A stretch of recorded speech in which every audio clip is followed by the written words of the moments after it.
Welcome, welcome. This is The Real Deal, Steven Steele. What is going on, folks?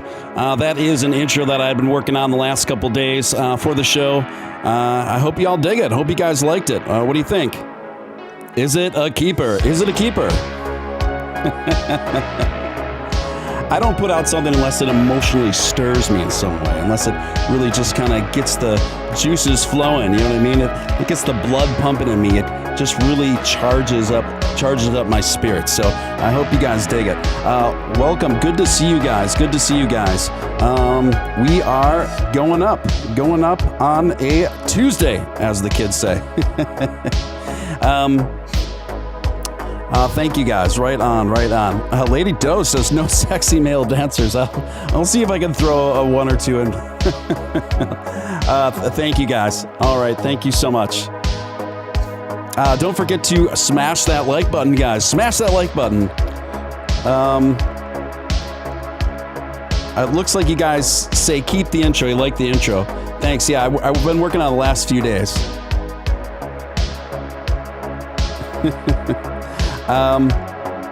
Hold on a second. Let me see. Sorry, I didn't realize the music was so loud, guys. Sorry about that. Okay, that should be much better. So yeah, guys, welcome to Doge After Dark. What is going on? Justin Barton, Larry Ramirez, Mama Crypto, Bianca, Gustavo, Scott Herfarth.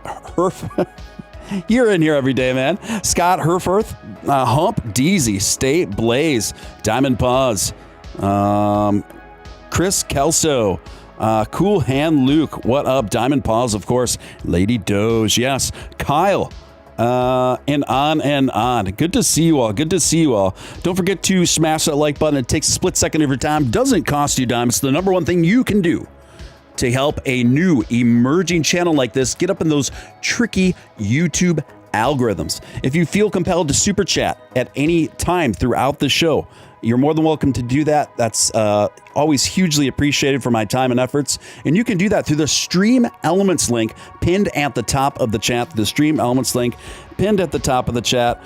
Legion of Boom is in the house. Real Nick Balls, definitely sticking to the aesthetic. Chico Doge, welcome. Good to see you guys. Before I get started, if I could just ask a small favor of you guys to, if you're on Twitter, if you could just consider retweeting out this stream. I'm going to put the link to that tweet in the chat. It really does help. Get the word out whenever you guys do that and blast that on RT. So if you would consider doing that, that would be awesome. Looks like I got to refresh the chart too. Looks like it's stuck, and I don't think I know we've been trading sideways, but not to that degree, guys. Not to that degree. Okay, fix that. And where is the Beef Supreme? People are wondering, where is the Beef Supreme? I'm sure he will make his way here. Steve, that post got 200,000 views. What post? What post got 200,000 views? Diamond Paws. Oh, Diamond Paws. Yeah, Diamond Paws made an awesome meme. Diamond Paws made like a that meme of he or she. I don't know what gender you are, but they made a extrapolation on that classic Doge meme with Elon Musk holding up the dog, or not the dog, but the Lion King Simba or whatever. And then he or she, whoever designed it, added like so many of the celebrities that have come out for Doge since those memes, that meme was made. And it's really hilarious. They did a really, really good job. Let's see here. What up, Alvin? What up, Moon Boys? Thank you for the RTs, guys. Thank you for getting that word out. Appreciate it. And at this time, for the first half of my show, we got a special guest with us tonight. We got Aussie Samantha. Samantha, are you with us? Yes, I'm here. Hey, it's been a bit. I know, I think it's been over a week now. The last time I was on, I was drinking tequila and I got really unwell straight after that. Yeah, that was the last time I talked to you. You were on air with me doing tequila shots out on your porch or something. Yes. Regret. Yes, so it took you a bit to recover, huh? Oh, yeah, it took me a little while, and having some tests and stuff done, thinking that there might be a problem with my gallbladder after that. Yeah. Well, take it easy, and you know. I've been taking it easy and not looking at my wallets or doing anything really to do with crypto. I've just taken a step back. My partner made me realize how obsessed I was. I was like, no, I'm not. And he was like, yes, you are. You got drunk on your own out the back for 6 hours talking crypto.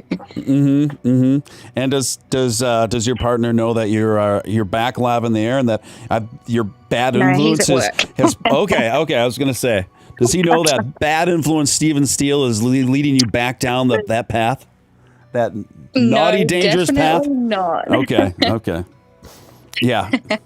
But he's at work now, so unless he's watching, which I don't think he is, then I'm safe. That's not the first time I've heard that from a woman. Gustavo, welcome to the chat. Smoody, welcome. Pink Tuba, welcome. Doge Leprechaun, one of my favorite usernames now. Welcome to the chat. The Crypto Sage 5. It sounds like a really intense movie. I've seen you here before. Welcome to the chat. Awesome. If you're new here, feel free to subscribe. This channel is about 2.5 weeks old, and we are growing exponentially. We want you along with us for the ride. You'll meet new and interesting people. And also hit that notification bell. It's just as important, so you never have to wonder when I go live.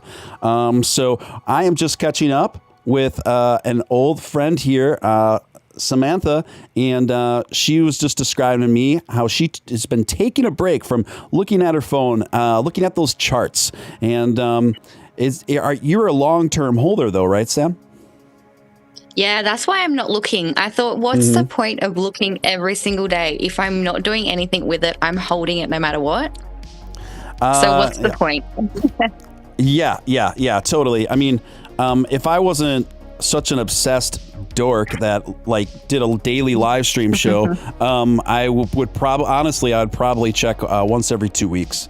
Because yeah, but I love the excitement though when you're watching every day, the excitement of all of the ups and all of the downs, and yes, like no matter what's happening, you've got your family, like your Doge family next to you. You know, we're all doing it together, and I find that really, really fun. Being part of the community is just fun through all the ups and downs. Yeah, it's a very unique thing. The Doge community within the crypto space, it's never been anything like it in terms of anything in crypto really in the past, and nothing like it now, despite others that try to replicate this kind of energy. Yeah, I actually seen something on Twitter. I think it was this morning, like which has the most loyal family. And I hold SafeMoon as well, and I love SafeMoon. But it was like SafeMoon, Doge, and there was 2 other ones. And I picked Doge because 100%, I feel like Doge is it's the main family. You know, the one that brought us all together. Yeah. I think there's definitely without getting too much into it, there's definitely, SafeMoon, it's got its own different vibe. It's definitely a different vibe than Dogecoin. I think it's more straightforward, like a profit-oriented movement, which is great, which is fine. But Dogecoin it's more than that. We're all here for, to improve our bottom lines, absolutely, in one way or another. That definitely factors into what all brought us here. But it's also a very communal thing. It's also a very charitable thing. And kind of has a pretty strong streak of altruism through it, and so I think that's a pretty unique thing. And almost everyone I've met pretty involved in Doge is like that. What have been your experiences? Yeah, I find the same, especially with the people are working together. If someone's down or someone's lost something, I've seen people, and I've been a part of donating your Doge to help other people, just lifting other people up. And I find that, I love that. It just warms my heart. Yeah.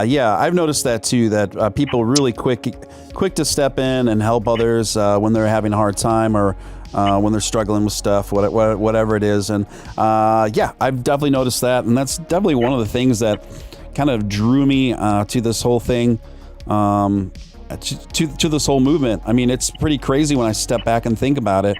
I mean, I don't even try explaining what I've been doing, what I've been up to the last few months to my friends. If I were to just, seriously, no, I don't, hardly any of them even know. They don't get it. It's the same as my friends, like in my family as well. Even my kids are like, Mum, are you watching Dogecoin? Are you watching Dogecoin? Yeah, it's one of those things. But my friends, they would think I'm crazy until I make some money. They're like, hey, let me in on that? Yeah, you're always viewed as the crazy one until things start working, right? That's how it always is. It's kind of like exactly. It reminds me back in the day, Samantha, when I dropped out of law school, basically, to much of my family's chagrin and everyone else. And I was a struggling recording artist and musician, and that was where most of my passion was then. And I remember getting into a conversation with, I don't know if you ever heard of the group, the Violent Femmes. They've been around forever, but they were very, very big back in the day. Anyway, a couple of the members are from my hometown, and one of them happened to be visiting and happened to catch the second half of my show at the time. And he came up and talked to me, and I said, "Hey, aren't you Gordon Gano?" And he said, "Oh, yeah." And I said, "Oh, awesome. Really pleasure to meet you, man." He said, "Yeah, I heard that cover song you did of one of our songs." And I totally just dismantled it, made it really electronic and just ridiculous. And I said, "Oh, sorry about that, you know." And he said, "No, I thought it was funny." I said, "Oh, okay, good."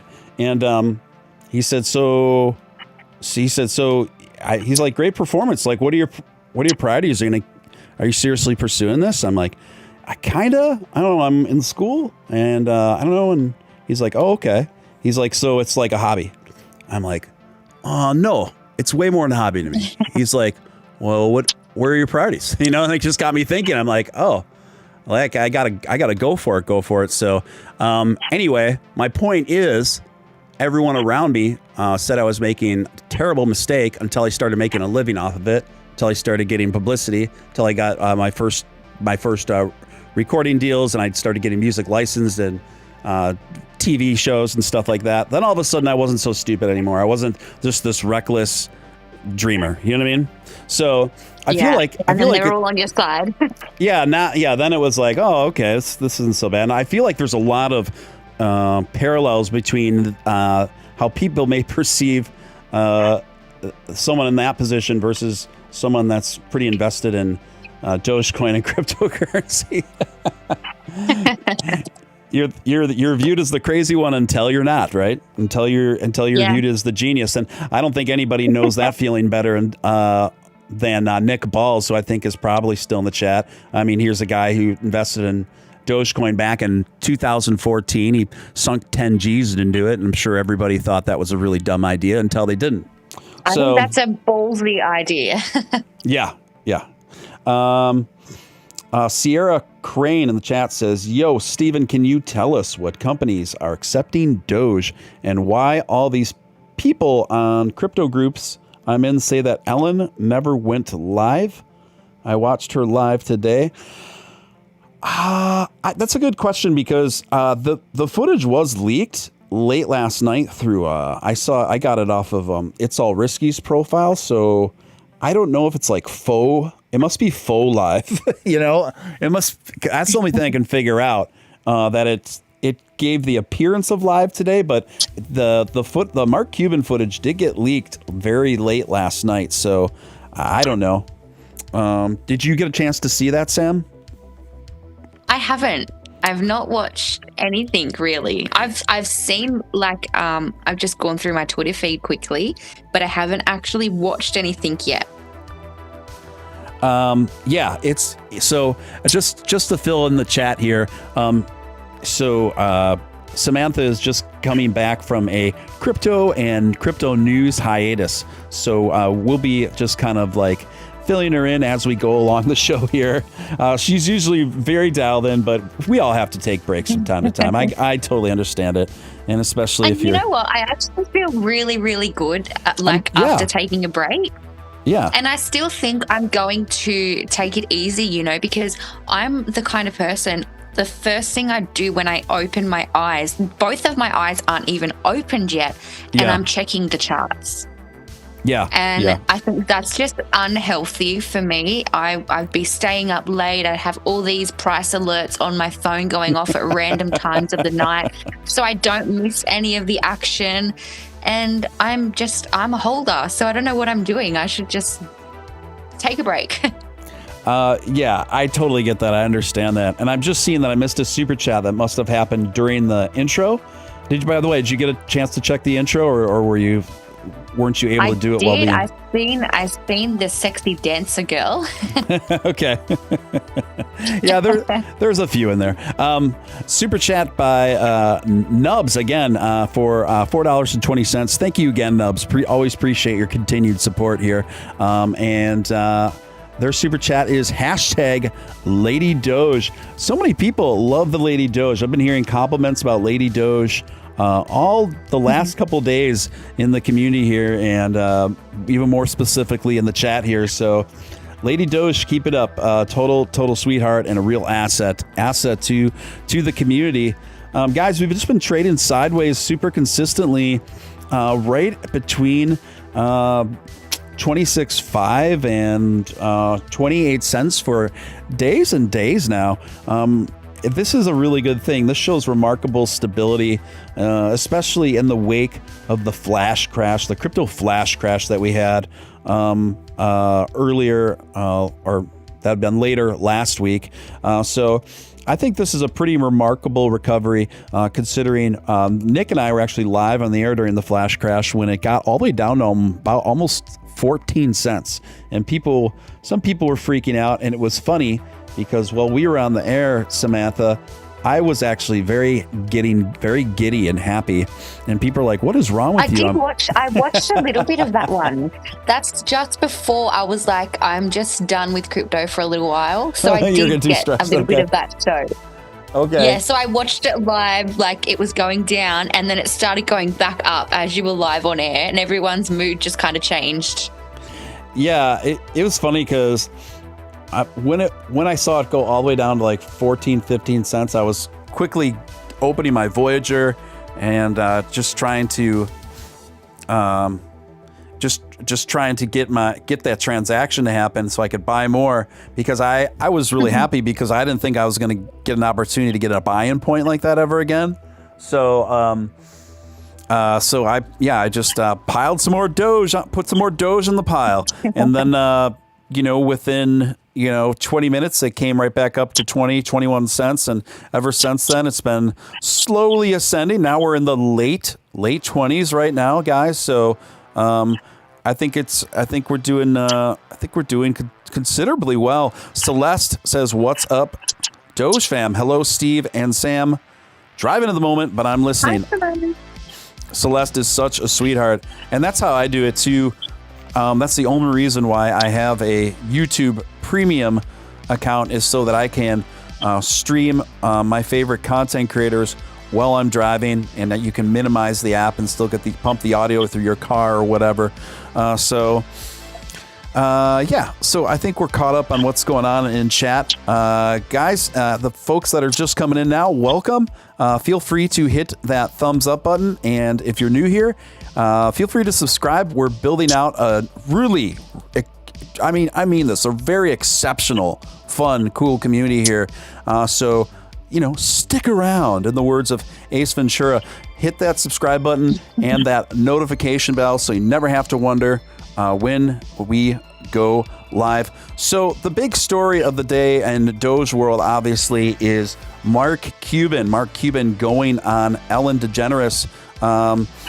Some say it was last night. Some say it was today. I don't know. So did you watch that? What has he actually said? Or should I wait? Should I watch it myself? Was it like big and exciting, or? It was solid. It was solid. I will say that, and I will go over my thoughts on it. But yeah, I would definitely watch it. You can see on my Twitter from late last night, Sam. After you're done streaming, I reposted it from It's All Risky. It's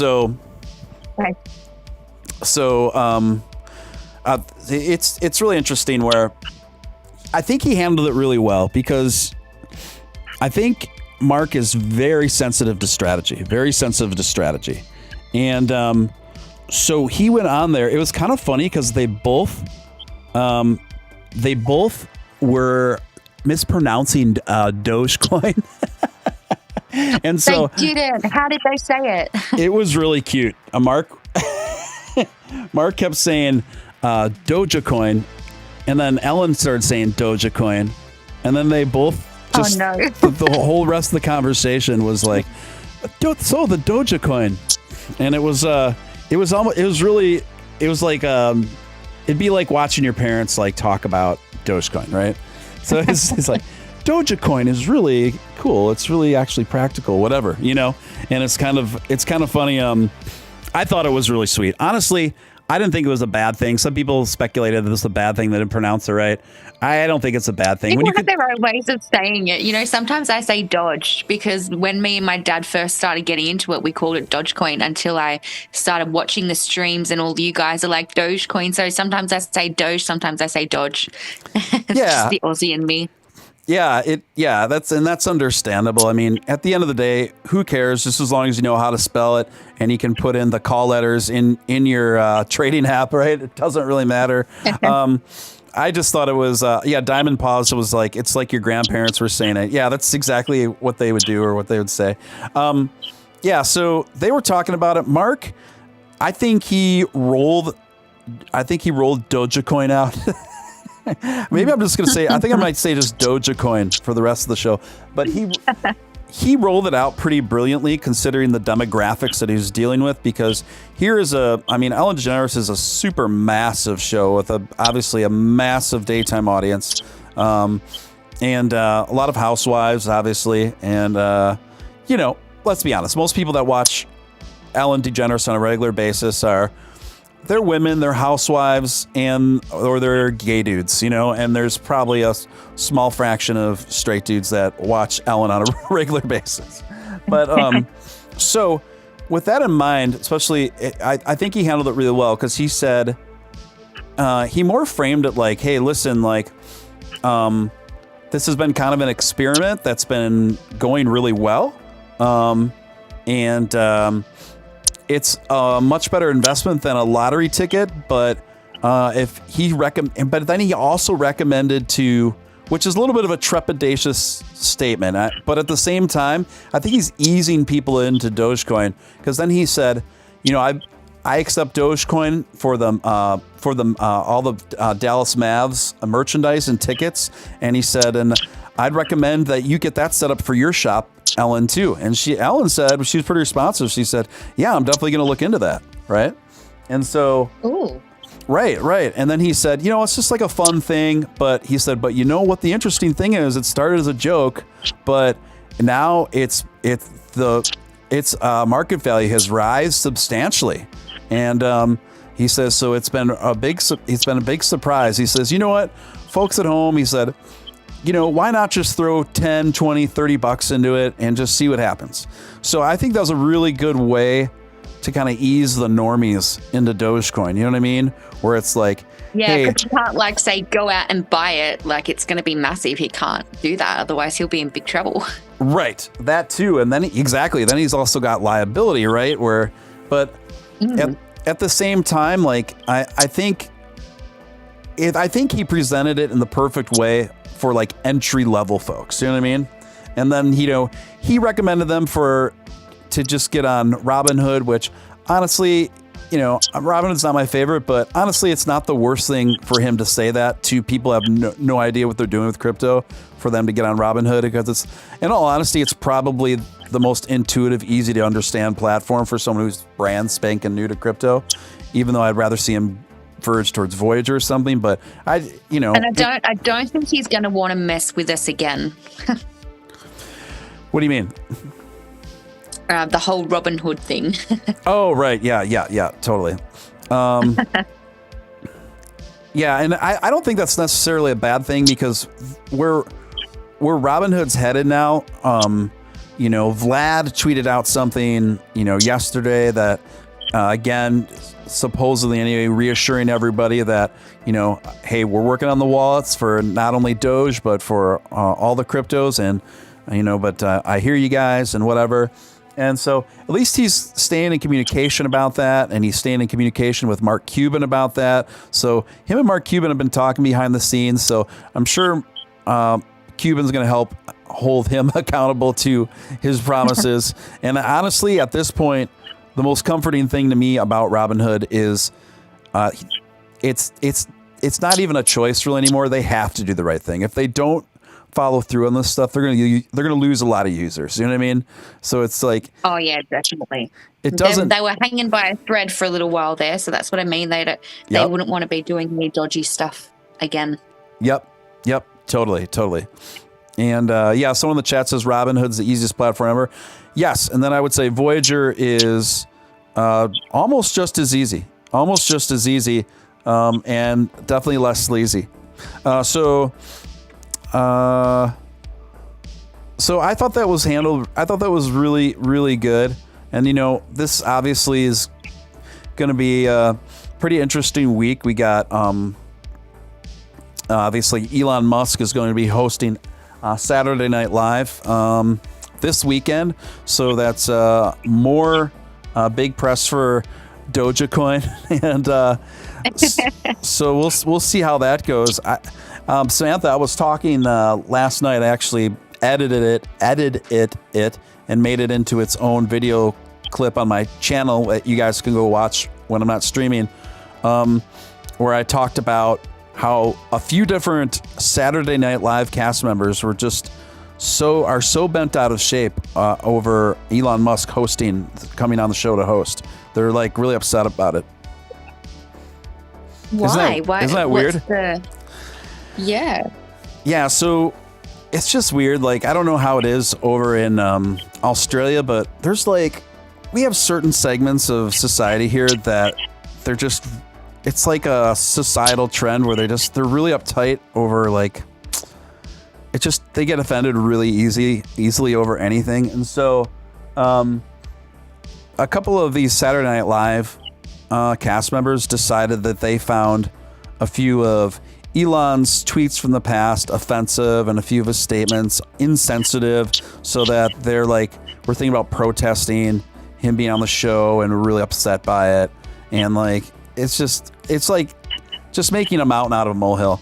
Anyway, I had a pretty good time making hardcore fun of it for about 15 minutes. I think it made for a pretty good video, but yeah, I've got to go watch that one after that. I don't know who wouldn't be excited about him being on Saturday Night Live. Yeah, I don't know. It's hard to describe. It's just we have a certain segment in the population here in America that are just so uptight, and they just get bent out of shape and offended over everything these days. And so no, it's not just America. We got them here too. You got them here. Okay. Then you know the type I'm talking about. Yeah. So yes. Elon tweeted. He simply tweeted the other night. He said, Let's see how live Saturday Night Live really is, right? With a devil face emoji. And one of the cast members from the current SNL lineup tweeted out, or he voiced his opinion on his Instagram about it. He's like, what the hell does this mean? What does this even mean? What is he up to? What's he up to? This is ridiculous. He's all bent out of shape. I'm like, dude, who gets that bent out of shape over something that's just fairly a little bit cheeky and just kind of I didn't find anything remotely even offensive about it at all. It's a very strange reaction. Yeah, I'm actually really excited to watch it and see how it goes and see how live it actually is. Totally. And there's going to be some great tension on the set now, and that Elon's not intimidated at all. Not at all. No way. And when he gets in these sort of dust ups, he leans into it, not lean out. He leans right in.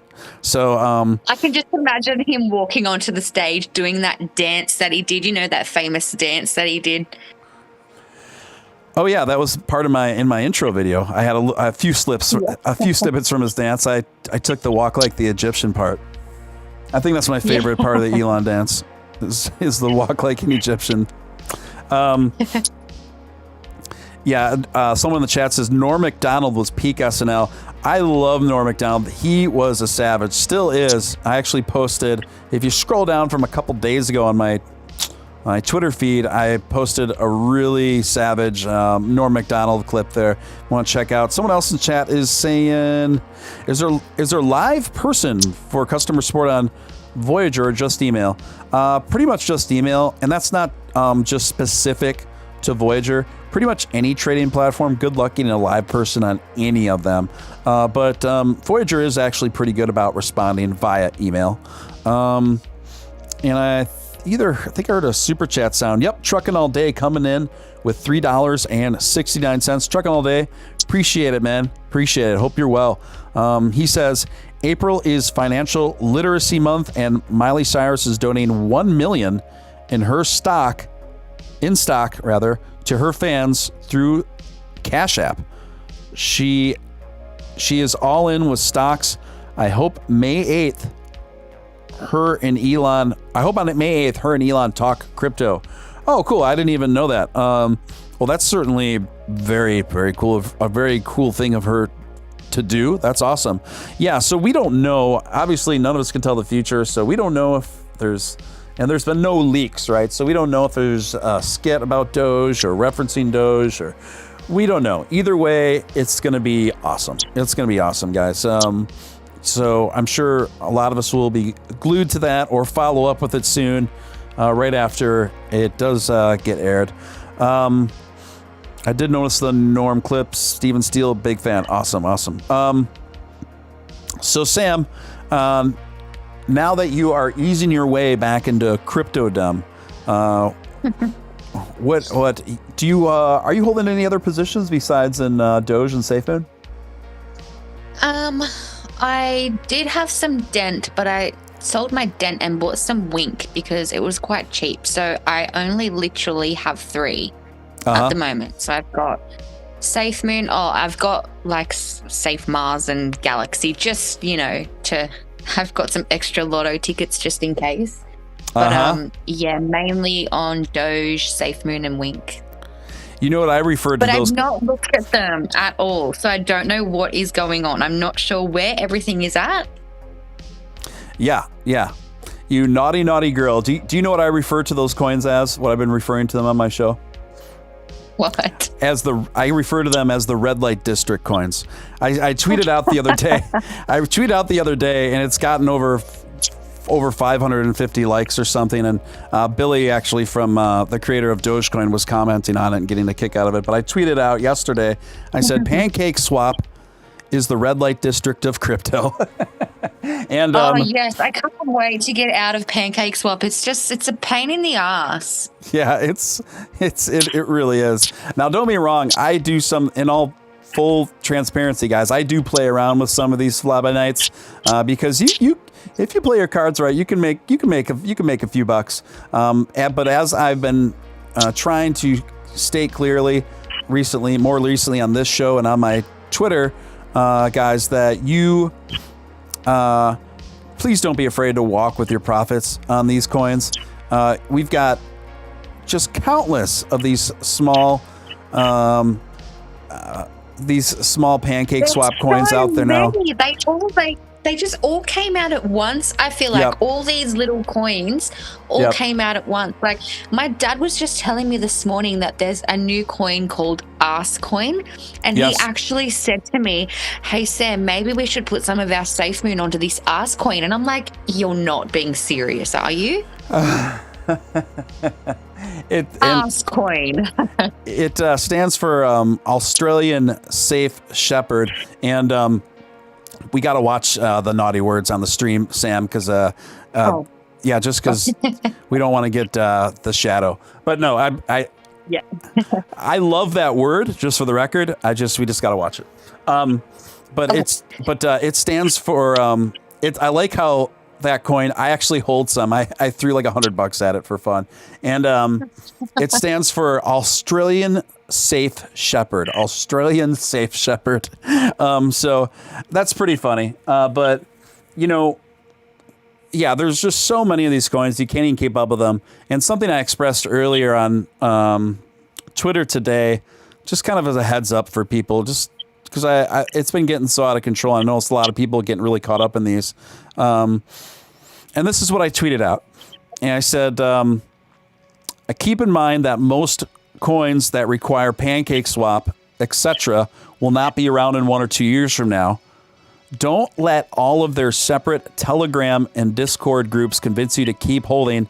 Make your money and move on. Statistically, most of them are not sound long-term investments, guys. So there's coins in this space that are more geared, have a lot more potential for long-term gains. And then there's a lot more coins in this space where you probably should just get in and get out. Make your money and get out. And the funny thing is, I'm seeing all these people get sucked into these little subsects of communities of these coins. I'm like, guys, do not get too attached to these coins. Like, you're joining a ASS coin, Telegram group, and you're getting all connected and all like just psyched up about that coin every day. That coin's a non-starter. Like, I'm sorry. Like, it is what it is, right? It may hit a few peaks, and some people will make some money, but other than that, that's it, guys. That's it. So, that's like what I said to my dad. I said the only one of those coins that I'm trusting at the moment is SafeMoon, just because of the team is so like open. They do their AMAs. They talk every single day. So I've put some of my trust in that. Plus, I'm up in that one as well, even after it's gone down a lot. I'm still up, so I'm just hanging on, Yeah, totally.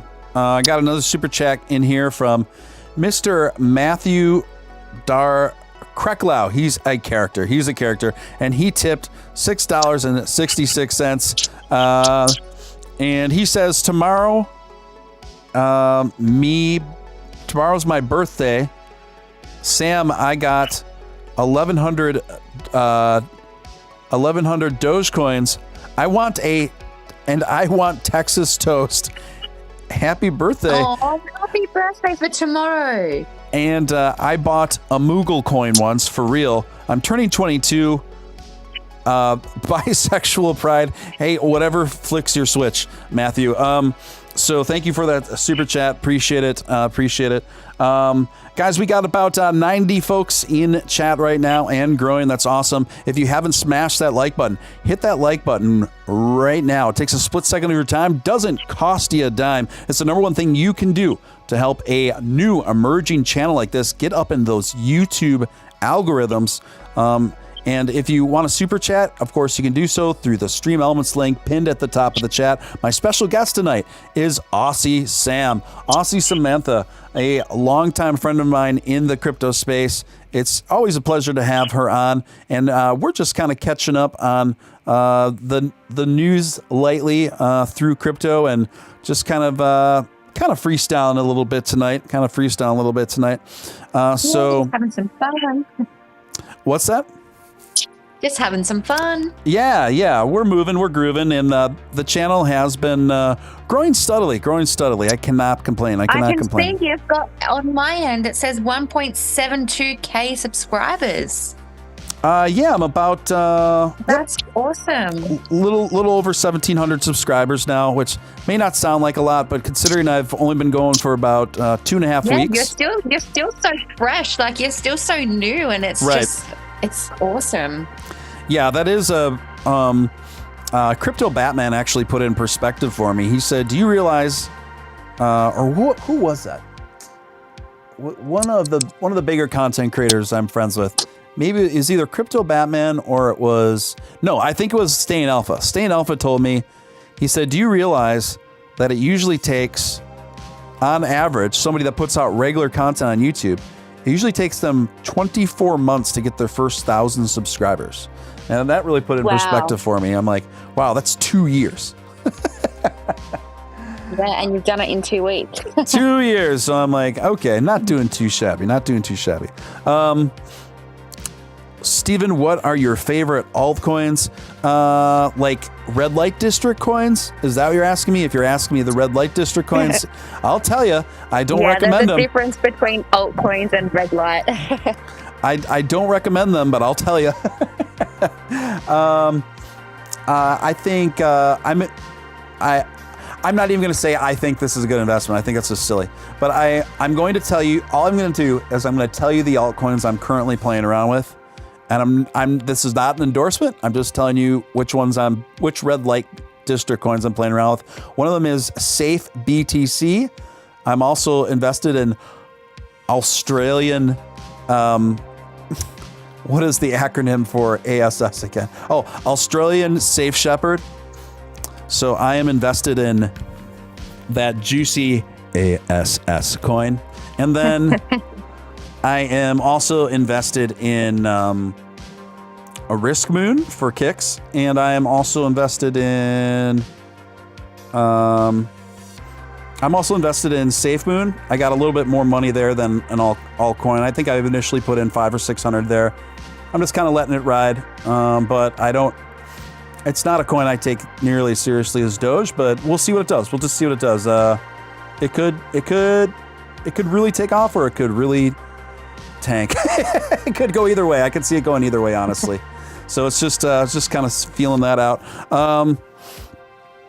Again, happy birthday, Matthew. So the thing is, I get hit up by so many people about all these various altcoins every day, and they all say the same thing, just with a few different words, and they all say this coin's, should really talk about this coin, it's about to 100x, and in their defense, a few of them do here and there, right?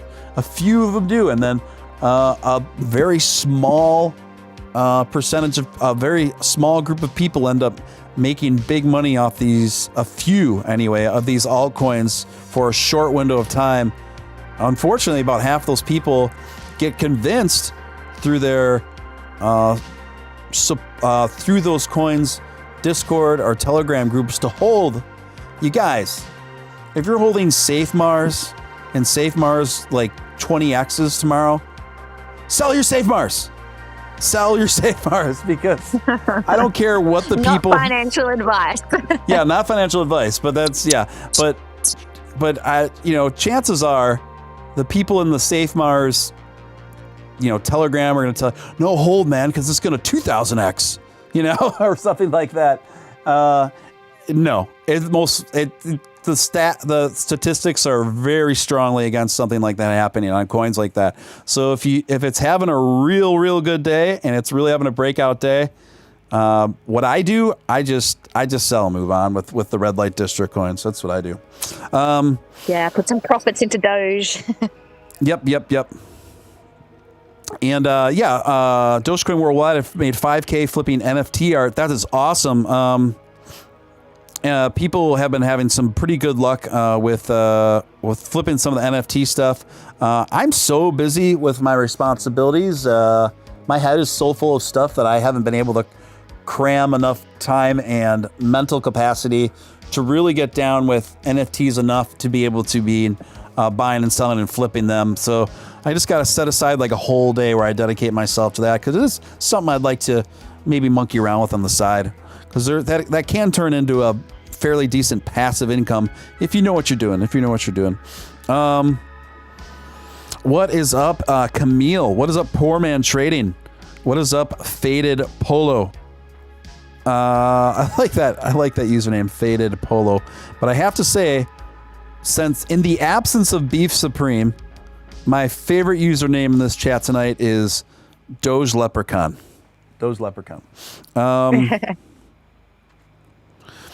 So there we have it, guys. I'm going to bring up another story. Hold on. I'm just going to my notes. If I cut out anytime soon, I'm just expecting a phone call and I'm on my phone now. So if I cut out, I'll just mute for a sec, then I'll come back. Yep. No worries, Sam. No worries. Totally fine. But I'll let you know. I'll send you a message if I'm in the phone call, and then I'll still stay in the Discord there. Mm-hmm. But I might get a phone call soon. Well, I'm expecting one at 2:00 and it's 8 minutes away. Yep. No worries, Sam. No worries. So the next story, you guys, this comes courtesy of Reuters. This came out just today. Elon Musk says U.S. SEC is sometimes, so the SEC, Elon Musk says the SEC is sometimes too close to Wall Street hedge funds. Ooh, shots fired. Elon Musk said on Tuesday the U.S. Securities and Exchange Commission was an important watchdog for investors, but questioned why it was not more proactive against the growth of listed blank check companies. They have an important role to play in protecting the public from getting swindled, but are sometimes too close to Wall Street hedge funds, in my opinion. Musk said on Twitter. Awesome. Strange that they aren't taking more action on some of the SPACs. That means special purpose acquisition companies. Reuters reported earlier on Tuesday that the SEC is considering new guidance to rein in growth projections or listed blank check companies, including clarification when they qualify certain legal protections. Musk had his own run-ins with the SEC in the past.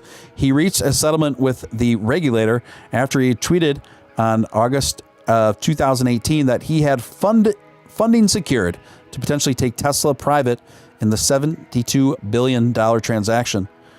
Musk also tweeted earlier Tuesday that he found the Federal Communications Commission and the National Highway Traffic Safety Administration and the Federal Aviation Administration to be fair and sensible, and that he agreed with them 99% of the time.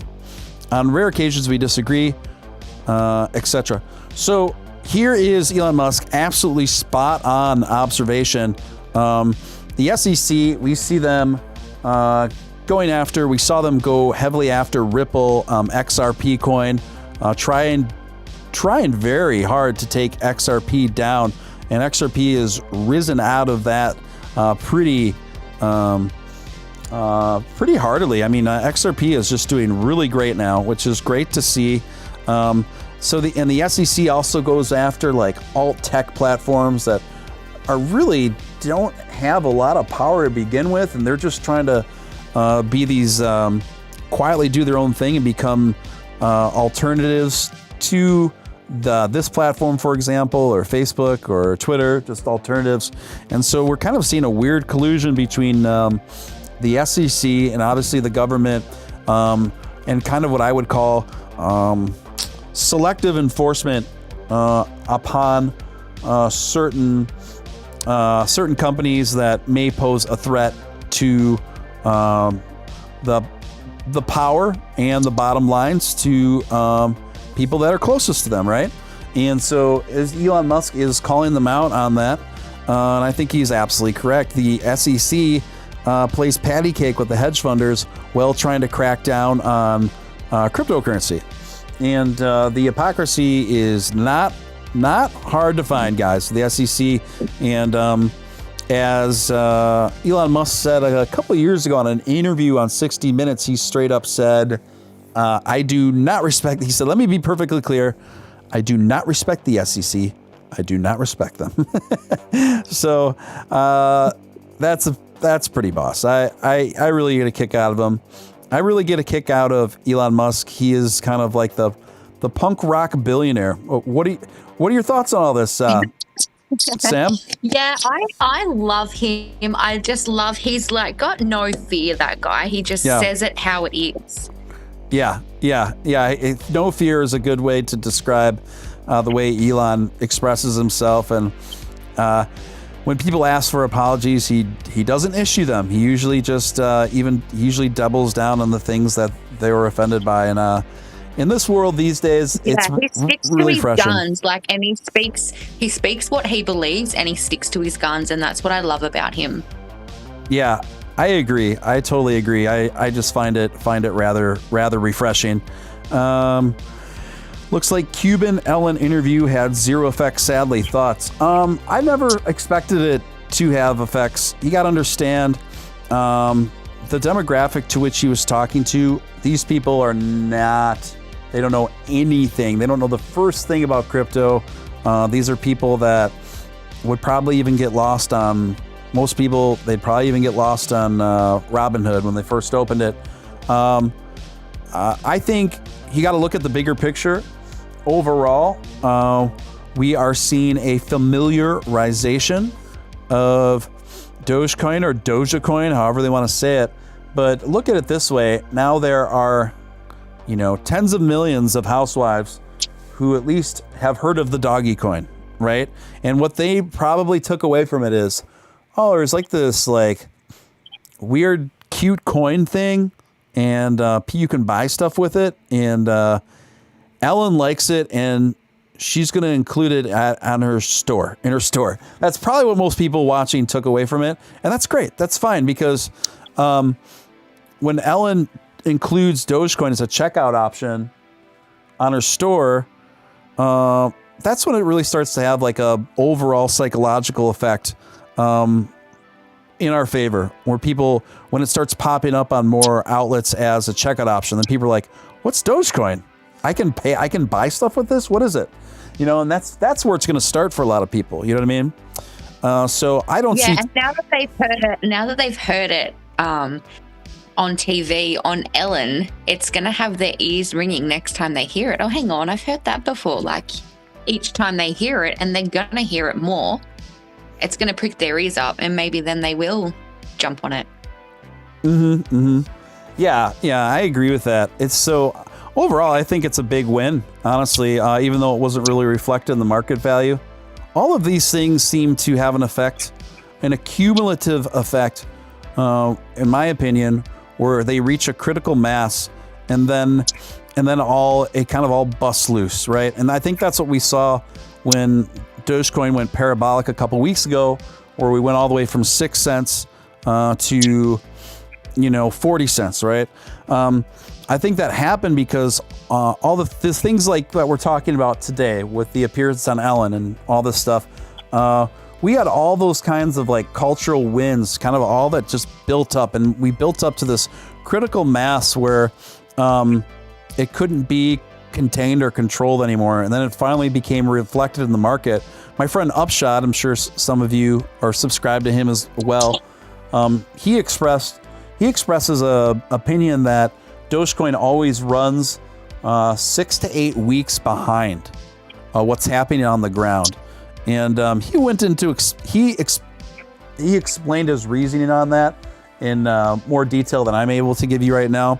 But I thought it was a pretty interesting theory, and it became even a more interesting theory to me because he explained this theory to me 2 days before Dogecoin went parabolic, and he said, I think we're running behind. I think Dogecoin runs 6 to 8 weeks behind of what the value is on the streets, what the value is on social media versus how it's reflected in the market.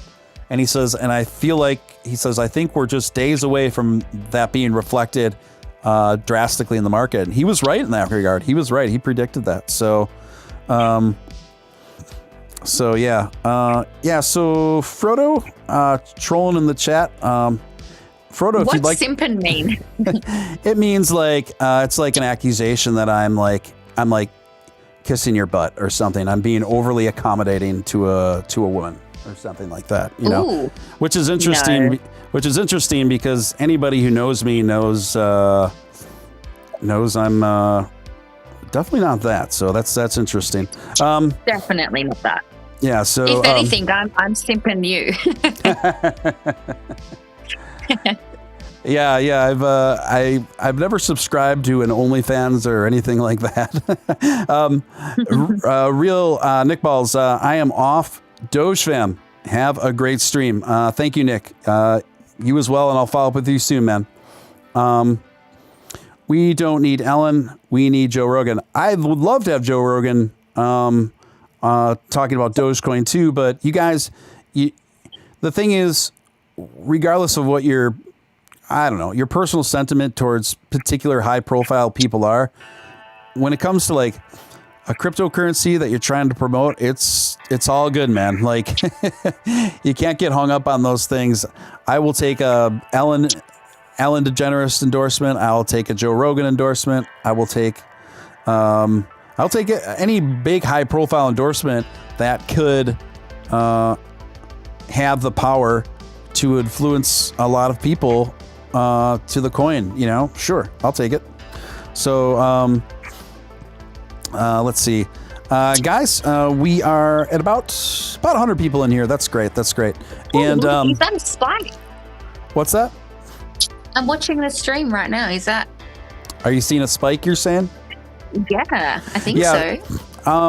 I wouldn't call it a spike quite yet, but now it's struggling back and forth. I'm looking at the more detailed charting right now, and the buy and sells are really struggling back and forth. So, it shot up there for a moment. We'll see where it results with this live. I know this isn't the detailed chart I have on right now, but I just like the live ticker, and I just like the aesthetics of it. I like the laser beam. Yeah, but it looks like it's struggling to break out up to 27 and maybe beyond. No, wait, it's back up. What's that? I said, oh, there it goes. Wait, it's back up. Yeah, yep. It's oh, now it just shot way up. It's about now it's weird. There's a lot of activity here. I'm looking at my my more detailed charting with the candles. Maybe I'll pull I'm watching the YouTube. I'm at my parents', so I'm watching the computer at the same time.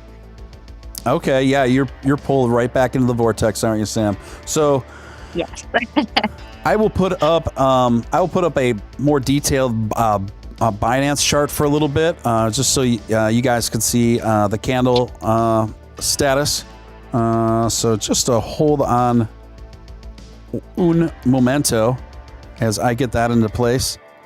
And it's in place, guys. It's in place. So we'll just let me readjust this momentarily, and then I'll just leave this up for a little bit, and then probably toggle back to the laser chart. The synthwave chart. Is Doge stuck at going between 26 and 27? Probably, James says.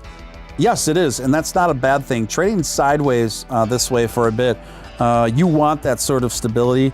What that demonstrates, that's a good sign, because the next time it shoots up, it's kind of like building a house, right? If you're building, in our case, a rocket representing much higher market value ascension, by trading sideways like this, you are building a really strong, solid foundation for the rocket to take off on. If you keep going parabolic without having moments of stability, that increases the probability and the chance that you are going to rocket in the wrong direction eventually. And obviously we don't want that. So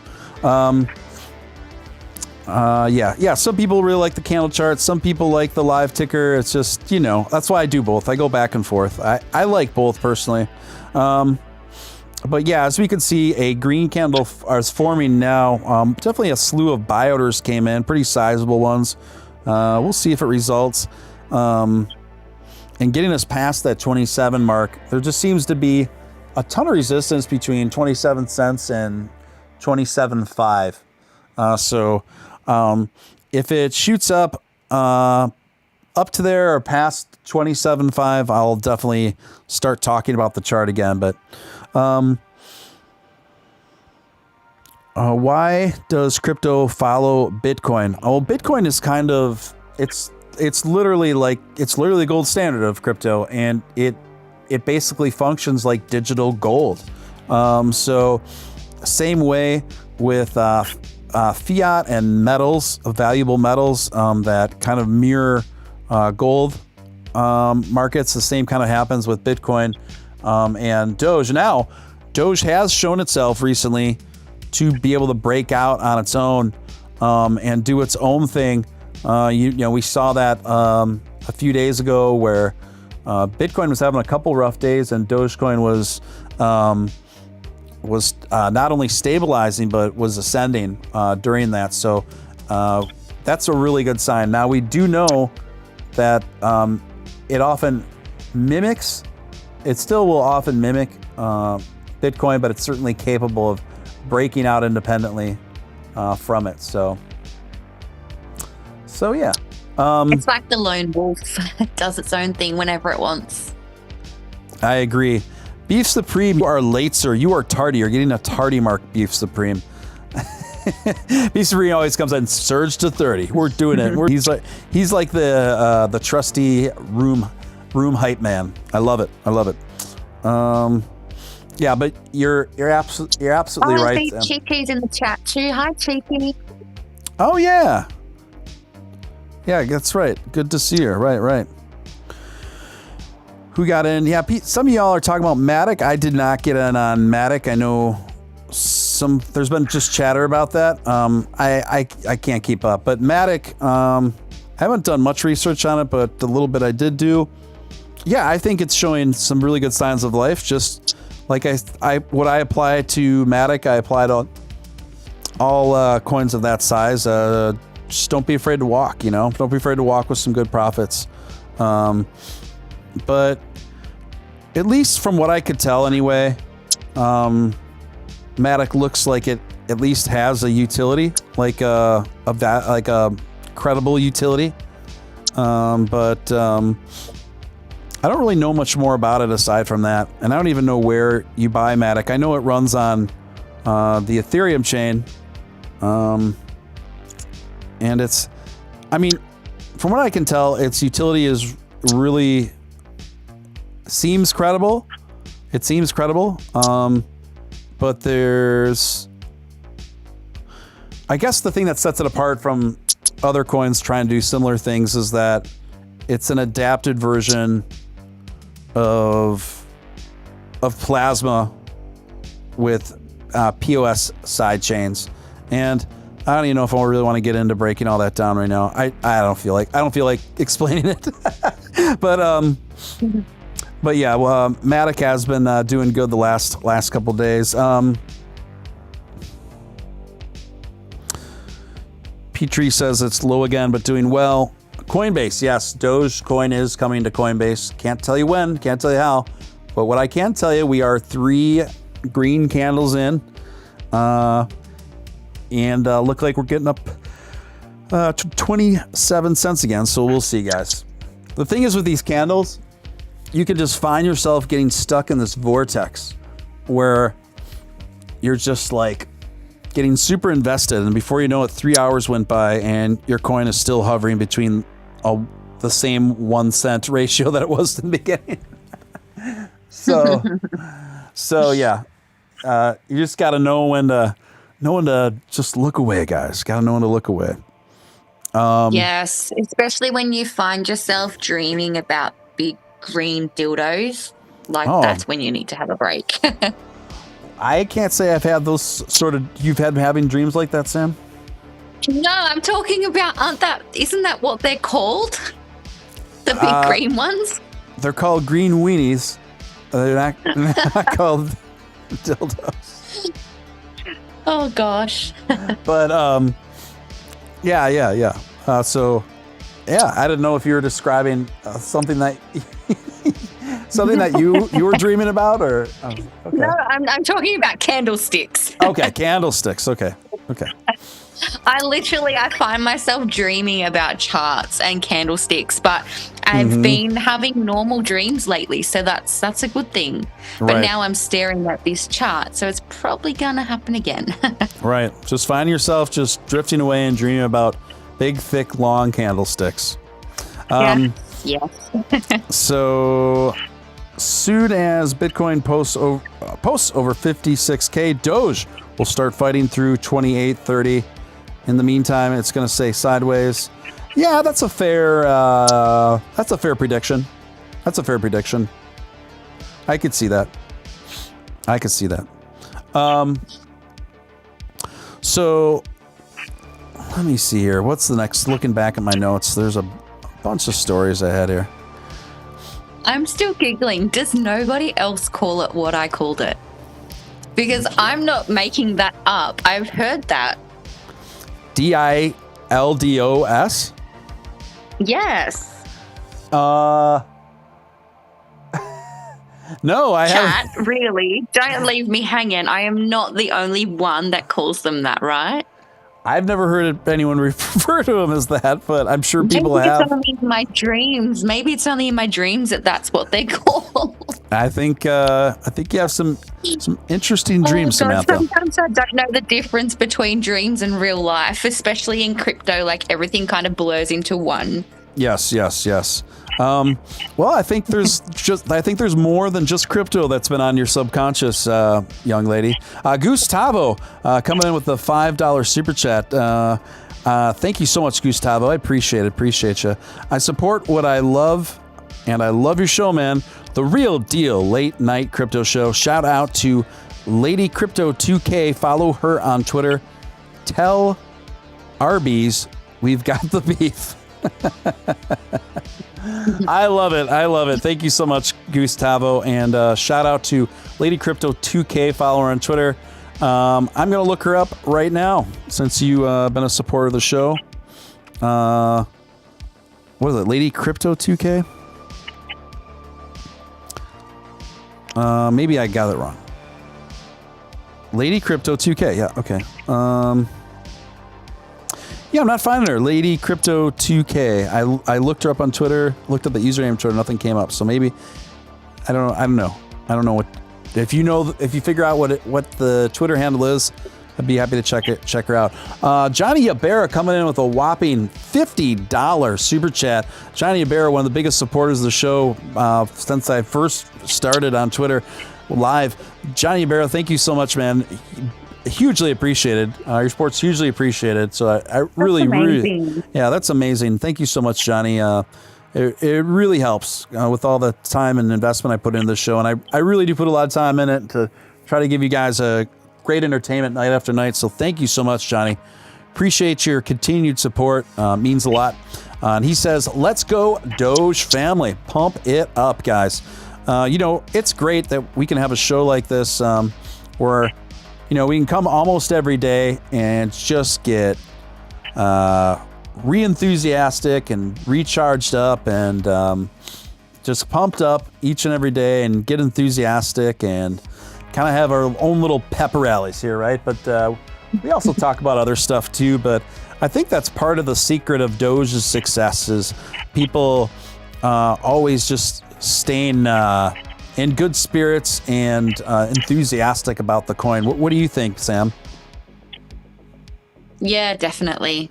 Mm-hmm. I think your show especially, it's a different kind of vibe. It's pretty much just like a talk show.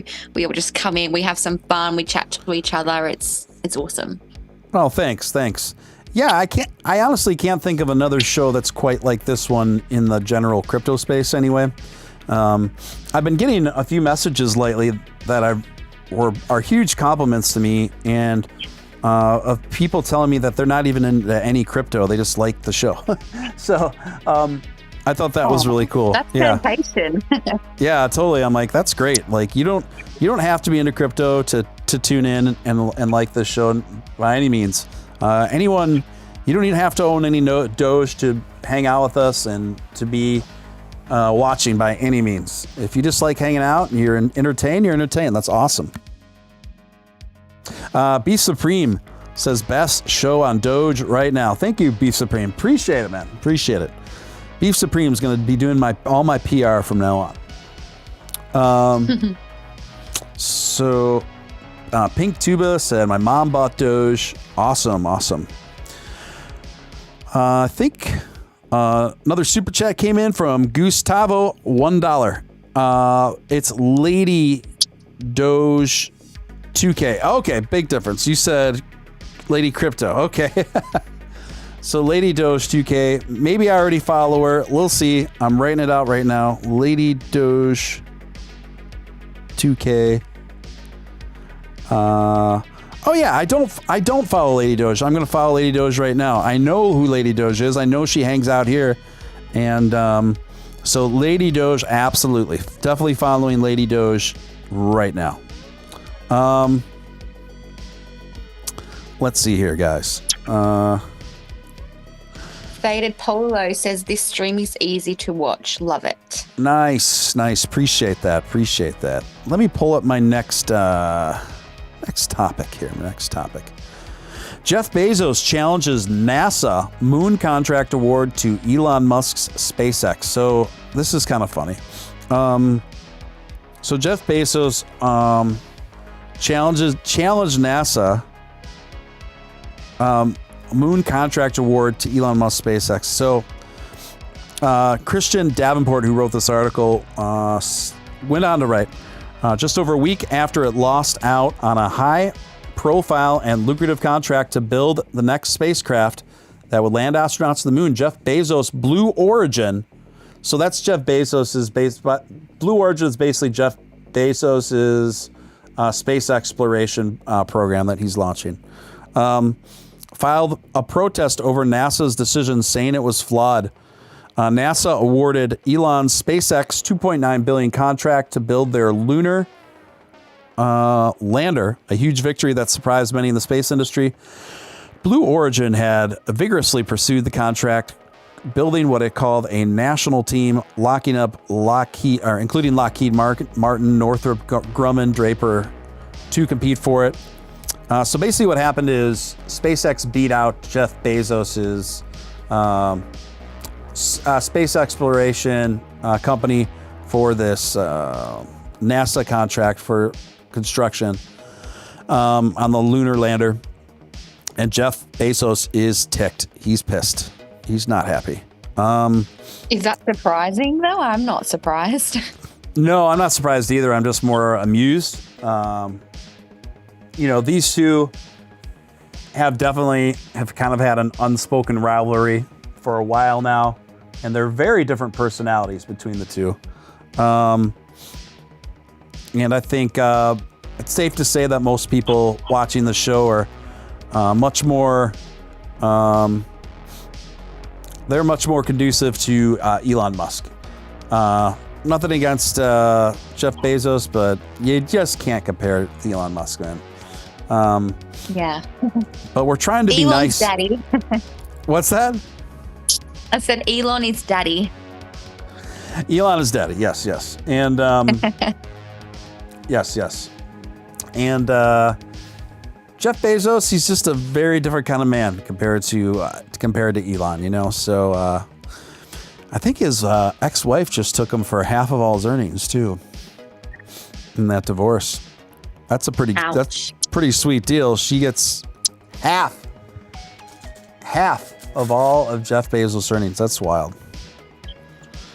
Man, if a woman was going to take half up and leave me and take half of everything I've ever worked for, I would hope that it would at least be someone like, I don't know, Denise Richards or something. Yeah, so... But I don't know, who would you rather be partnered up with? Jeff Bezos's ex-wife or Grimes? I'd probably rather share a mansion with Grimes. I think it'd be a lot more amusing. We love Elon. Sounds like she'd be a lot of fun. Grimes, yeah, definitely. Yeah, she's got this weirdness about her that, I don't know, it's intriguing. Yeah, I agree. She's just got a really interesting vibe to her that I really like, and her NFT artwork is really good, by the way. It's really good. And I'm waiting for the next auction when they announce she does for NFTs, because all those went for a pretty penny. Those who are on top of their game and bought NFTs while they're still available were able to flip them for pretty hefty margins. So that's something to keep an eye on. His wife is a longtime shareholder. Yep. If she was going to take half, I'm staying with her. Staying with her until I'm bankrupt. Yeah, I'd be like, honey, we're staying together. We're going to work this out, no matter what. Yeah. Excuse me, I'm having a spot of water right now. Papa for president. Absolutely. Yeah, I think he would make a pretty amusing presidential candidate. I know he got in hot water the other day. I covered this in the show last night and I saw the interview of what caused this controversy, so to speak. And it was like Elon was saying, they were talking about travel to Mars and putting people on Mars and making it habitable for humans in the future. And Elon is basically just estimating what that timeline would look like and what the initial explorations would look like there. And Elon he just said, like, is this very dry humor. In context, he's like, yeah, on the first missions to Mars, like, people will definitely die. And he said, but it needs to be a volunteer-only mission. Those need to be volunteer-only missions. He said, yeah, but people are definitely going to die. And people for some people anyway, just freak. It's real. He doesn't sugarcoat anything, I love the way he goes about how he does his things. Yeah, I agree. The And only thing I think is like someone with that much power like him. Obviously, we all know that he wants to go to Mars and put a population there. yeah, But one thing I just think that there is so much more that we could be doing with Earth right now for us right now. sure. That could be better. You know, there's a lot of things that we need to fix up on our planet Sure. before we start trying to jump ship, you know? Yeah, and I understand that argument, and I understand that was kind of one of the arguments that Bernie Sanders levied against Elon last month. But the thing is, it's not quite that simple, in my opinion, because and Elon Musk only comes along once in a great while. So the way I see it is, while you still have a guy like that alive on the planet, you should harvest all of the advancements in technological advancements from somebody like that while you still have them. Yeah. And furthermore, yeah, that's really true, actually. you know what I mean? Because you don't know when the next time someone like that is going to be around. And Yeah, use him while we got him, you know, he's so dedicated. Yeah, let alone somebody that's that intelligent with the resources he has. And so there's that. And then if you research how much everyday technology that we use that was discovered through space exploration, it's pretty off the charts. So it's not like these things are like fruitless ventures aside from space exploration for the sake of it. We actually end up learning a lot about a lot of things that we can apply to our everyday lives back here on Earth. And so that's kind of how I see it too. So I just think us as humans, we're just lazy and we think, oh, well, it's not going to affect me because I'll be dead in 50 years or 100 years or whatever. I just think we all just need to not think like that and think about saving our future grandchildren and great-grandchildren, and, you know, not giving them this piece of shit that we're leaving them. Sorry for my swearing, but I just get really frustrated. There's that many of us. If we just put our minds together and we all work together on the same page, we can just do some amazing things, you know, but instead we're just tearing it down to the point where our great-grandchildren are going to be living on Mars. Well, you know, the thing, if you want to talk about like conservation and environmental issues, I think Elon's obviously one of the biggest advancers to addressing those issues alive. Yeah. Number one. Not even just that, you know, I'm getting deep right now, but it's 2021 and we've still got people starving. Yeah. Like that shouldn't be happening. Yeah, it's so, you know, the big elephant in the room on these issues that nobody really wants to address, whether it's like climate change or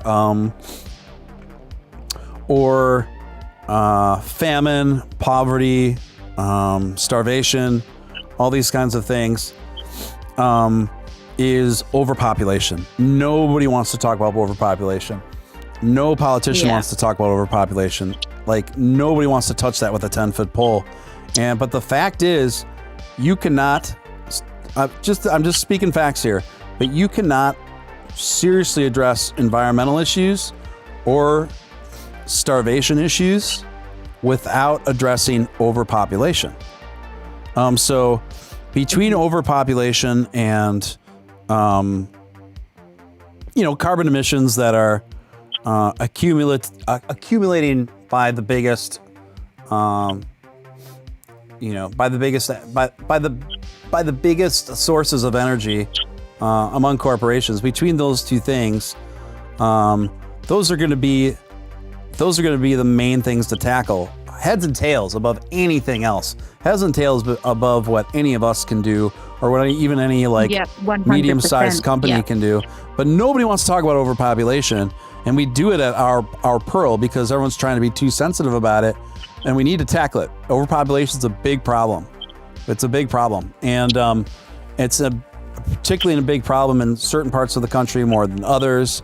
And then you start dealing with a very cyclical thing. I don't want to get too controversial here, but if you've ever seen the movie Idiocracy, what happens in the society on Idiocracy, have you ever seen that film? I don't think so. Okay, so it's a comedy, but it's basically ended up being a prophecy. It came out about, I'd probably say 12 years ago, starring Luke Wilson. And it's basically about a guy that's in the service, and as an experiment, they freeze him in this like pod, this metal pod. And the plan was to put him in there for a year and then like let him out in a year, right? So he's supposed to be like comatose asleep for a year, and they let him out a year. Something happens where the pods get disheveled, they forget about him, and consequently, he ends up staying in that pod for the next 500 years, and then he wakes up in America 500 years later, and it's just this, when he wakes up, it's just this de-evolutionary S-hole, you know? And it's really funny because... It sounds like a movie that I'd like to watch. Oh, it's great. You should really watch it. But he ends up being the smartest person alive because everyone got so dumb 500 years in the future. And they kind of go through quickly how that happened. Was basically all these stupidest, most reckless people were having the most offspring, while the most conscientious and educated people were having the least amount of offspring. So, you know, I'll just leave it at that. So, yeah, Brando. Yeah, people are quoting the movie now in the chat. Yeah, they were watering their crops with Gatorade. That's how stupid they were. And then they couldn't figure out why they weren't yielding crops. So yeah, you definitely should see it, and then we'll talk about it after you've seen it. Yes, I'll put that Sound on my good? watch. What was it called again? Idiocracy. Idiocracy. I'm going to write that on my hand so I don't forget it. Oh yeah, Terry Crews is in it. He's great. He does a great job. Terry Crews is absolutely hilarious in that. Yeah, absolutely, guys. The elite will bail off the planet and the rest of us will be left holding the bag and stuck on Earth. Yeah, maybe. Yeah, maybe. So, Sam, do you have any like favorite like TV shows or series that you stream, like whether it's on Netflix or Amazon Prime or anything like that? I love the dumb comedies and the sitcoms that you don't have to like stay watching, you know, you don't feel like you have to keep watching for the next episode. Right. I love the ones like that because I have a family and I run a business as well on the side. And I find myself when I jump into bed, I'm too tired, but I don't want to fall asleep straight away. I want to listen to something. Yes. So I'll just like tuck on Friends or How I Met Your Mother or Big Bang and fall asleep to that. Yeah, I do love Grey's Anatomy as well, but I haven't watched it for a little while just because I can't find the time to just sit and watch a whole bunch of episodes because you can't just watch one. I think nearly every female on this planet loves Grey's Anatomy. Yes, it's so good. And I'm only up to, I think, season 9, so I've still got a way to go. I hate that show. My ex fiance I would always have to watch that when I was at her house, and we'd lay on the couch and I'd be watching Grey's Anatomy episode after Grey's Anatomy episode. And for those who aren't familiar with Grey's Anatomy, well, I'm sure most people are, but to me, it just seemed like it was like a soap opera, but it came on at night. Wouldn't you say that's fair to say? No, I don't I don't know. I just find it because I'm interested in like the medical field and stuff. I find it, I actually learn from it while I'm watching it sometimes as well. Like I've been to hospital a couple of times and I've actually recalled something that I've watched. That you watched on Grey's Anatomy?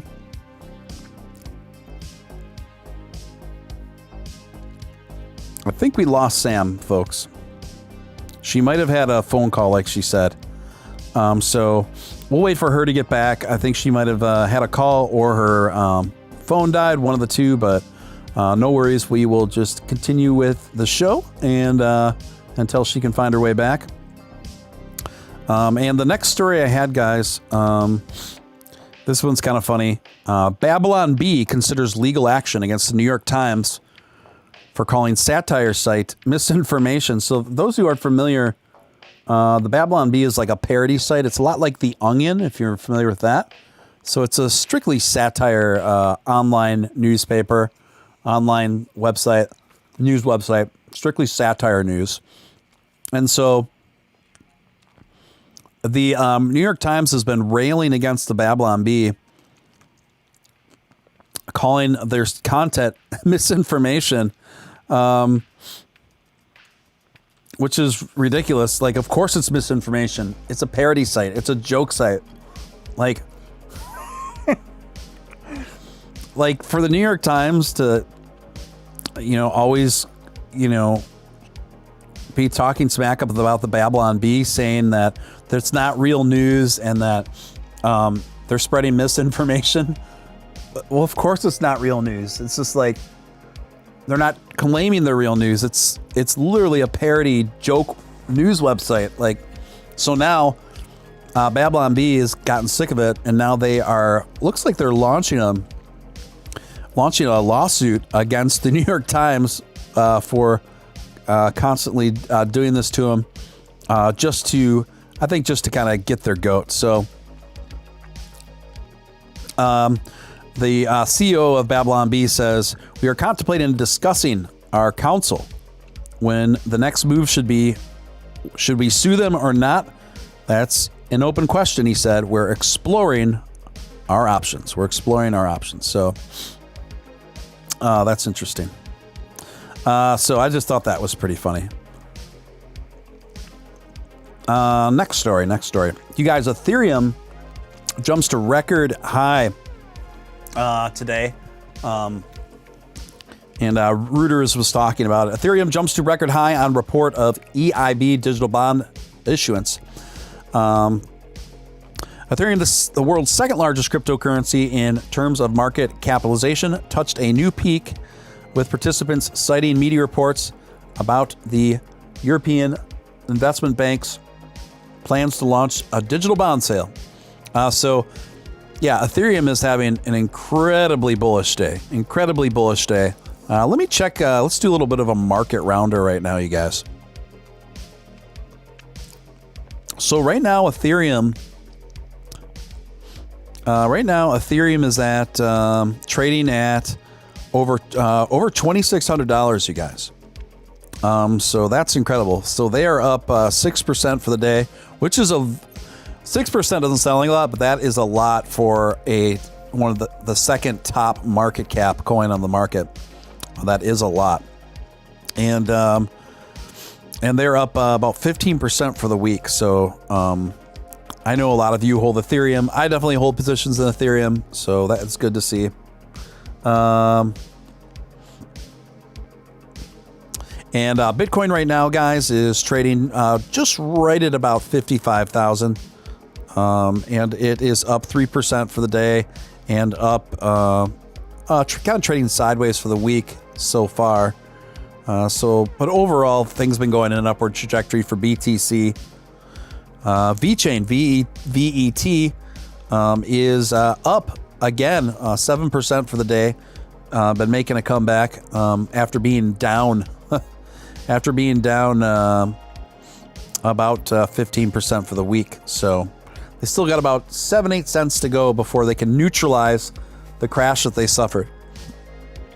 VGX is finally waking up,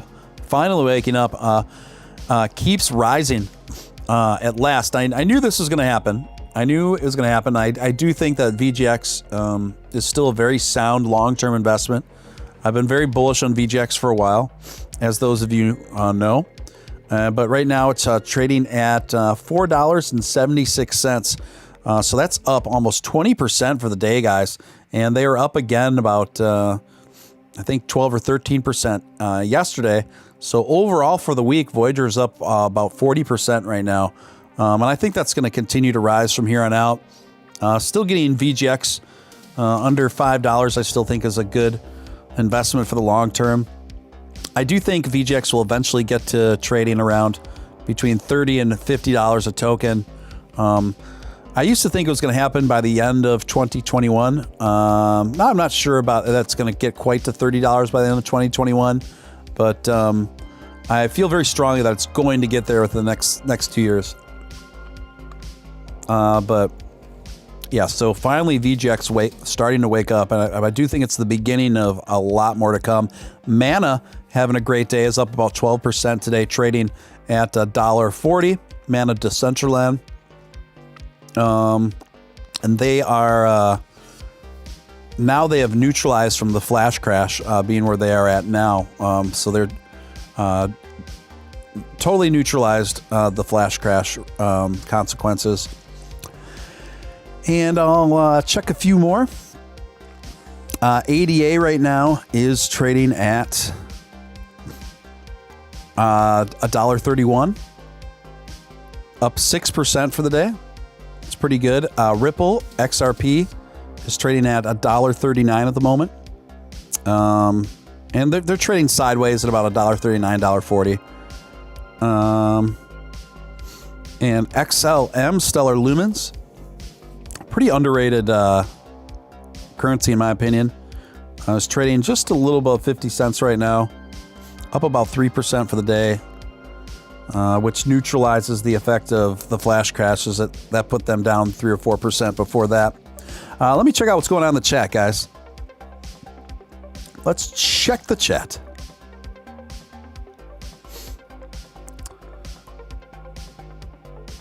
Oh, no questions in the chat. I thought there was going to be some questions in the chat, but no questions in the chat. Guys, if you're new to the stream, welcome. Please consider hitting that subscribe button and sticking around and joining us. Join us.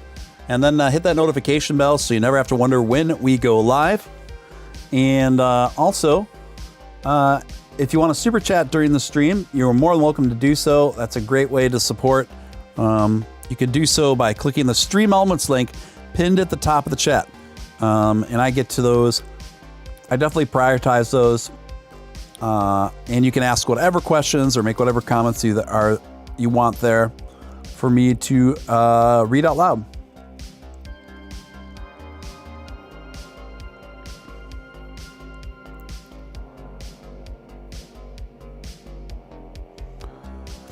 Sam just messaged me.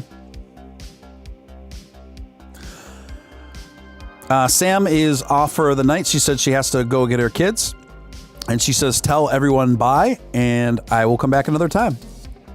So thanks to Sam, she's probably listening while she's getting her kids. Thanks, Sam, for swinging by, and always a pleasure having you, Aussie Samantha.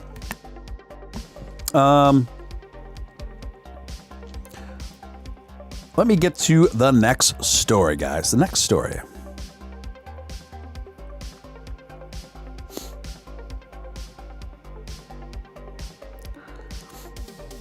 Here's an interesting one. Strip Chat says crypto payments increased 400% in a year.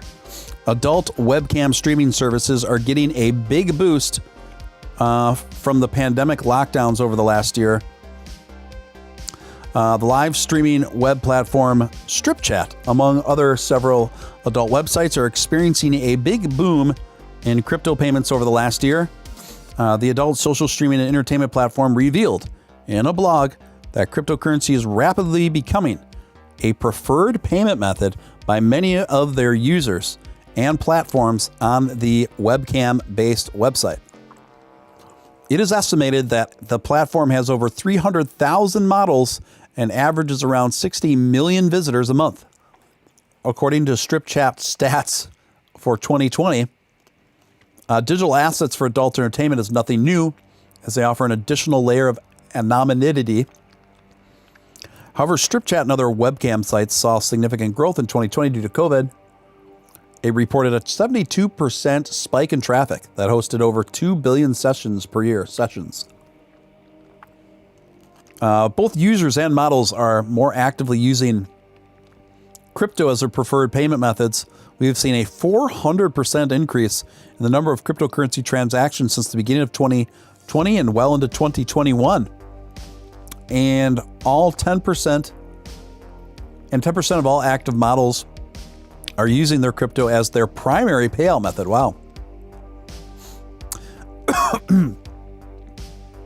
Following Elon Musk's tweet claiming Dogecoin is the people's crypto, the platform has jumped on the Doge bandwagon and now accepts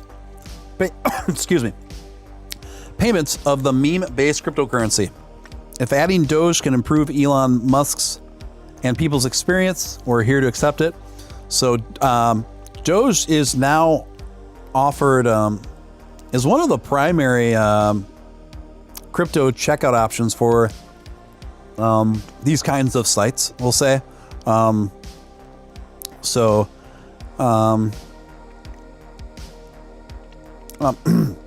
Pornhub has also joined the Dogecoin frenzy by announcing that it's been accepting it as a method of payment in addition to 3 other cryptocurrencies: BNB, USDC, and XRP. USDC is interesting. That would make sense. That's a stable coin. The BNB one kind of surprises me, but not really. I personally think BNB, you guys, is a great long-term investment coin. It's just unfortunate that it'll never be on Voyager. It's pretty much the only reason why I have a Binance account, is just to own some BNB. Because BNB is the primary third-party conversion coin of all those red light district coins. They always tell you to buy BNB and then swap your BNB out in PancakeSwap for their coins. So consequently, we've been seeing very big rise in BNB over the last month, and I think that will only continue. So I am a long-term holder of BNB now. I think BNB is a better investment than messing around with most of the PancakeSwap coins, because almost all those PancakeSwap coins depend on BNB. Understand? So yeah. Doge for OnlyFans. Yeah, there actually is a petition to get OnlyFans to accept Doge as a form of payment.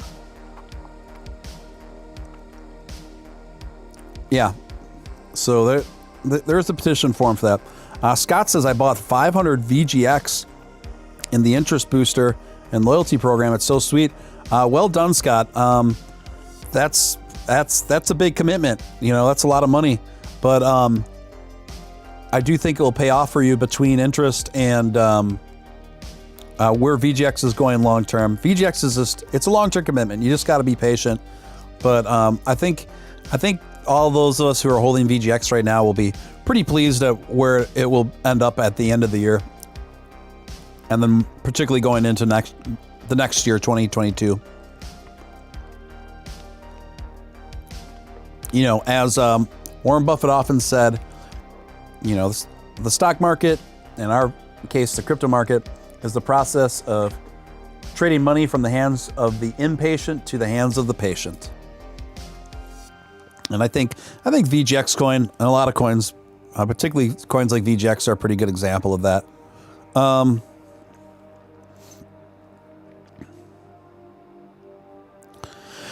Here's an interesting story, guys.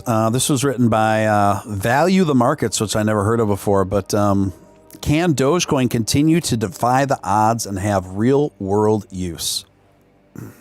Interesting. Very interesting question, this author asks.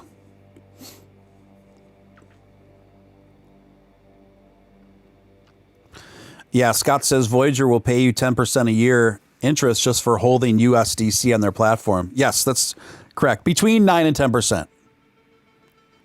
To be clear, some months it's 9%, but it's between 9 and 10%. So, I actually made a video about this on my channel.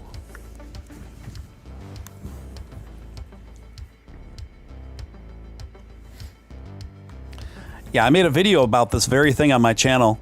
You guys should definitely check out in regards to that. And I explained, I'm going to look up the link to that video right now so you guys can bookmark it. Because I think I covered this very thoroughly on there. I covered Voyager and VGX pretty thoroughly on that video. I'm just getting into the videos on my page right now and tracking down the link. It was one of my earlier videos. Okay, I found it. It's about Voyager and VGX. And here it is. And in that, I explain all the things that you can do with the Voyager app and VGX to leverage in your favor. And what I have done, I've taken most of my savings account and I have rolled it over into Voyager simply under a giant USDC purchase. So now it's money I'm not doing anything with anyway, but instead I'm collecting between 9 and 10% interest a month on it, instead of it just sitting in my bank account, which collects about a fraction of a percent per year, right? So that's a really nice passive income, you know. Yeah, I just bought a pretty good size of pretty good amount of, transferred over into a pretty good amount of USDC and just letting it ride. And for those of you who are unfamiliar with USDC, it is a stable coin, okay? It's a very trusted stable coin. It's the world's leading stable coin, actually. And it's regulated by financial institutions. It's fully backed by reserved assets, which is one of the main things that separates it from other crypto. And so that's what stable coins are. Stable coins are backed by fully reserved assets. So what that ensures is that the USDC will always trade 1 for 1 US dollar. It'll always be worth 1 for 1 US dollar. It won't go up, it won't go down. So USDC will always be worth the equal equivalent to a US dollar. And I talk a lot about that in that link. So you could click on that link and then just like file it for later, pause it, and watch it after I'm off the air. So yeah, let's see. We've been on for 2.5 hours now, folks. Has it been that long? Yeah, it's been about 2 hours. About 2 hours, actually. Let me see if there are any other stories. Oh yeah, I was getting to this one. Can Dogecoin continue to defy the odds and have real-world use?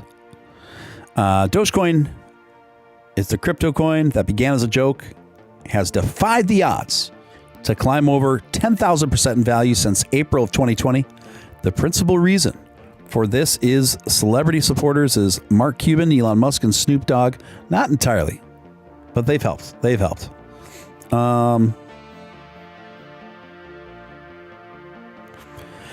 The rise of Dogecoin. Year to date, the price of Doge has risen nearly 7,000% after hitting 40 cents earlier this month, but has now pared back to 26 cents, which is close to a 5,000% rise.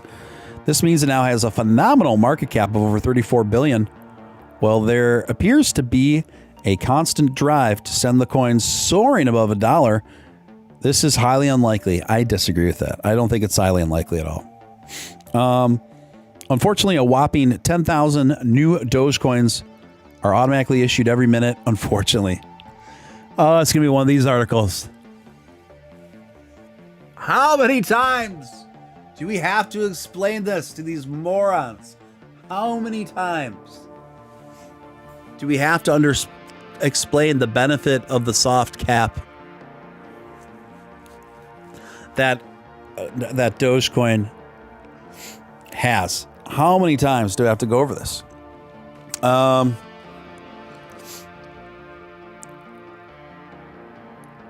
So the value, they're saying the value is being artificially maintained on the back of Reddit. Fuel the rally. Oh, God. You know what? I liked the title of this article. It sounded promising. It sounded interesting. And the more I read into it, there's a reason why I've never heard of the website valuethemarkets.com. Valuethemarkets.com. This is absolute trash article. Absolute trash FUD article.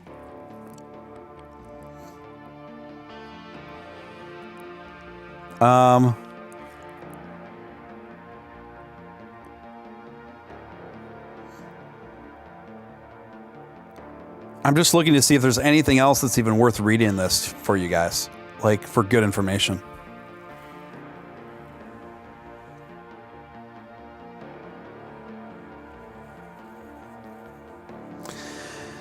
So the last paragraph in this article says this.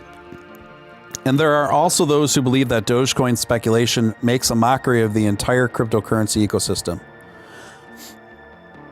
Well, in part, that's not incorrect. Like, Dogecoin was initially created as kind of a parody to Bitcoin and the crypto market, but it also was created with actual real utility and to be used and traded on a daily basis. Like, it's actually pretty brilliant. Even though it was started as a joke, it was a brilliant joke, right? If pure speculation can make millions without any real functionality or substance, oh God, then liquidity is really all that matters rather than the fundamentals or future financial use case. Oh my gosh. What a stupid sentence. How many times? And I just tweeted this out earlier tonight, and Billy Marcus responded to it. It's pretty weird when, you know, Billy Marcus closely follows your Twitter your Twitter posts. I feel like I have to behave a little bit more now. So what I tweeted out 3 hours ago, I said, it's rather insane to hear prominent crypto channels and outlets still assert that Dogecoin has no utility in 2021. If they're this uninformed on the basics of a top 10 coin like Doge with a rich history like it has, makes you wonder what else they're uninformed on. Yeah, it really speaks volumes to maybe not take advice from these outlets and these channels. All right.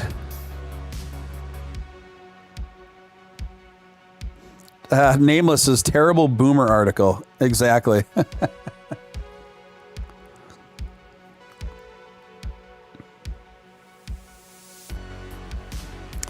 Decepticon Prime says Doge is literally the opposite of the US dollar.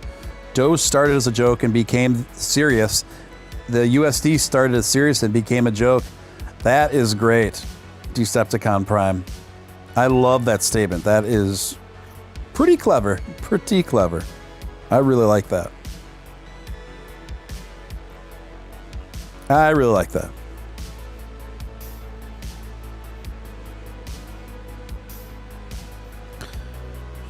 All right, let me see if there are any other stories for me to get to.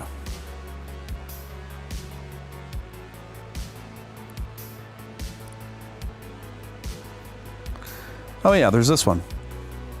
Morning Bell with Jim Cramer. Sell Dogecoin. Jim Cramer shares stock market news, including selling Dogecoin, buying shares of Best Buy and Apple's effect on the U.S. housing market. Okay, Cramer. This isn't the first time I've had a dust up with Jim Cramer. Mr. Mad Money. In the last episode of Mad Money, Jim Cramer said to forget all this talk of reaching the peak. We may just be getting started on this market. Well, I agree with that.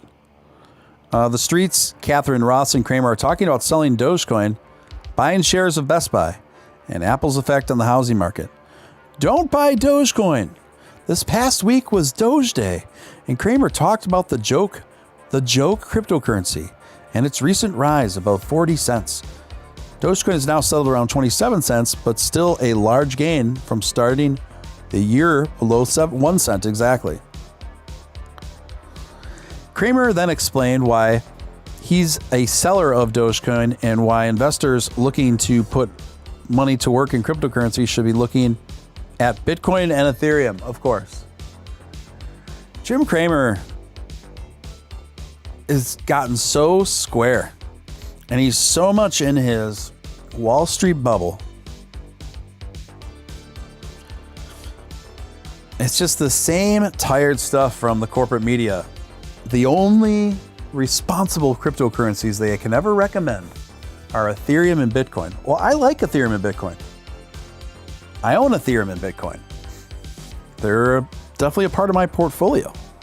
I think they're both still great long-term investments. But Dogecoin is right up there with them. For Jim Cramer to still not understand this and just still refer to it as a joke only really just highlights his ignorance on cryptocurrency altogether. Again, Dogecoin is one of the longest standing, oldest cryptocurrencies ever created. It's been around since 2013. It's got a long history of development. Developers who might I add have worked very hard on this coin to get it to achieve the things it has. Very hard. So when all these blowhards talk about Dogecoin not having utility or development and only being a joke, that's a big insult to the Dogecoin developers, because they've done so much work over the years, particularly Sporkland, bless her heart, who recently passed due to cancer. And I did like a short tribute to her last night. But people like her, you know, and there's still tons of ongoing development on the coin. So Jim Cramer, get roasted. Get roasted. Jim Cramer, you've been doing a financial TV show on MSNBC for well over a decade now. It always looks like you're getting super ramped up and your veins are about to bulge out of your eyeballs. And the funny thing is, you don't even know anything about cryptocurrency and you're getting all wound up about it. How can you get wound up about something you have no practical advice on? Jim Cramer, get roasted. That is my improvisational Matt Wallace, aka Final Stand impression. It's the best I can do on short notice, guys. Faded Polo says, yeah, Jim Cramer is definitely a paid puppet for the shadow government, nothing more. There's a good chance we have never heard of an honest opinion from him. That's why Elon called him a simulation. Elon did, that's true. Elon did refer to Jim Cramer as a simulation. That is true. I am eating an apple. In case anyone looked like somebody was curious in the chat. I'm eating an apple. Crypto 6, I love Dogecoin, but it literally hangs on what Elon says. Now that the hype from that is gone, now what? It doesn't hang on what Elon says, though. It did for a period of time when Elon first started tweeting about it, but since then it's evolved so much. That last parabolic rise, with all due respect, it had nothing to do with Elon. When we went from 7 cents to 40 cents, Elon, especially when it first started taking off, when it went from 7 cents and it got up to about 25, 30 cents, there was still no tweet. Elon tweeted one Dogecoin thing when it was already in the 40-cent range. So Elon was silent on Dogecoin during that whole time. So I guess I would respectfully disagree that this coin is solely dependent on Elon. It's not. And the reason why this coin is hanging on at a floor of 27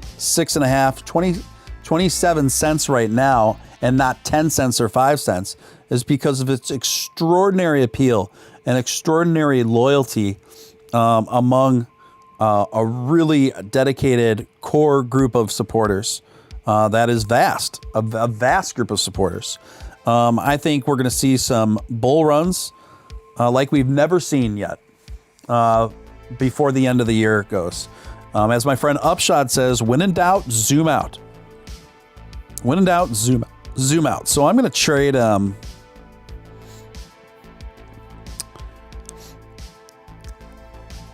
gonna put in the Robinhood chart in now, just so I could zoom out and kind of help put some perspective on this for some of you.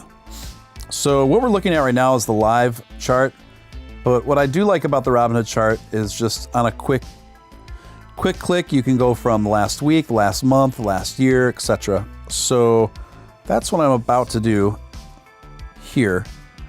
All right, so we're live here. That's the live chart. But if we go out 1 month even,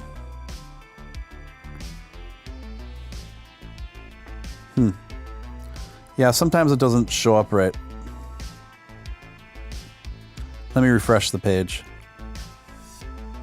There we are. So here's the 1 month. 1 month ago, Dogecoin, a little over 5 cents, 5.5 cents. Dogecoin was trading at 5.5 cents, 6 cents, just under 6 cents.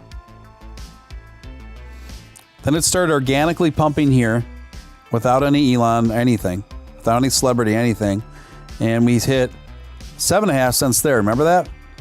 And then that fateful day, we went up to 13 cents. We couldn't believe it. And then April 15th was a historic day. I'll never forget that day. I streamed nonstop between my channels and going on, being asked to go on other channels. I was just streaming nonstop. And we bolstered up to 27 cents. And we went all the way up to 42 cents before coming down, back and forth, retracement. Things just got wild, guys. Then all the way back down to 20 cents. Remember that?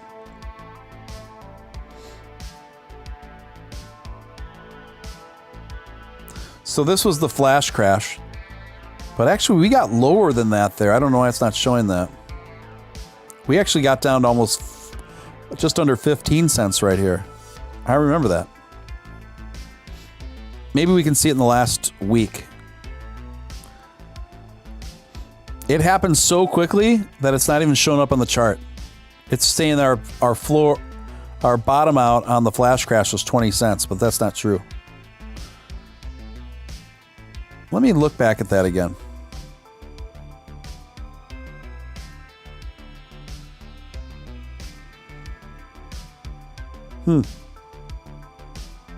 Interesting.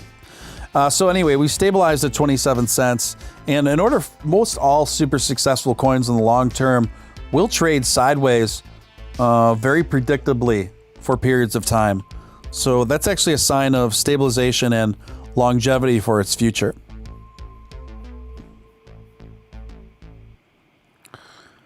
A flash sale for me too, Celeste. I agree.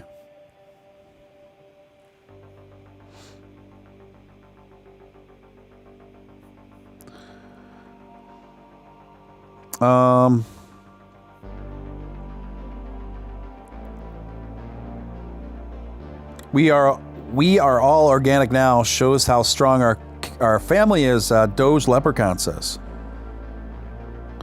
What's up, Bang Sun? Welcome to the chat.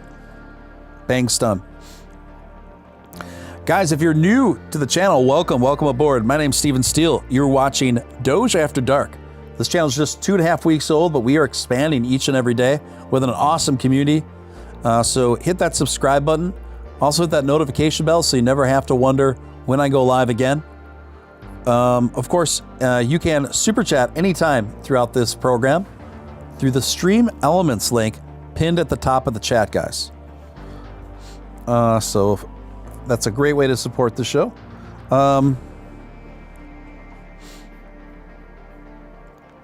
Let's see here.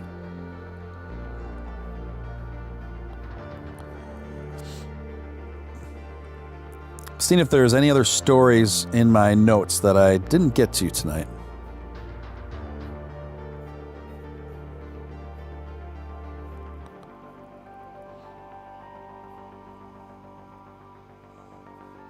Checking my notes, gang.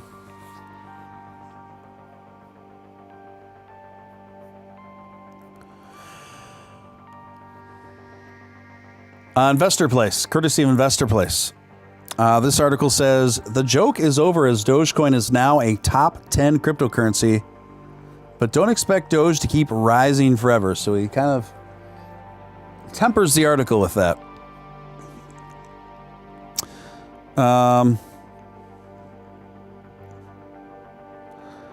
2 months ago, I wrote an article for Investor Place about Dogecoin's slightly inflationary token supply structure. The article was titled, Dogecoin could turn into a real currency to spend rather than hoard.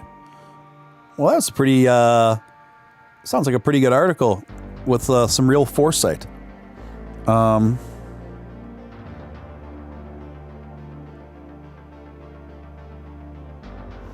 it seems like this, to this writer's credit, he seems to understand the soft cap and how it'll affect the inflation rate.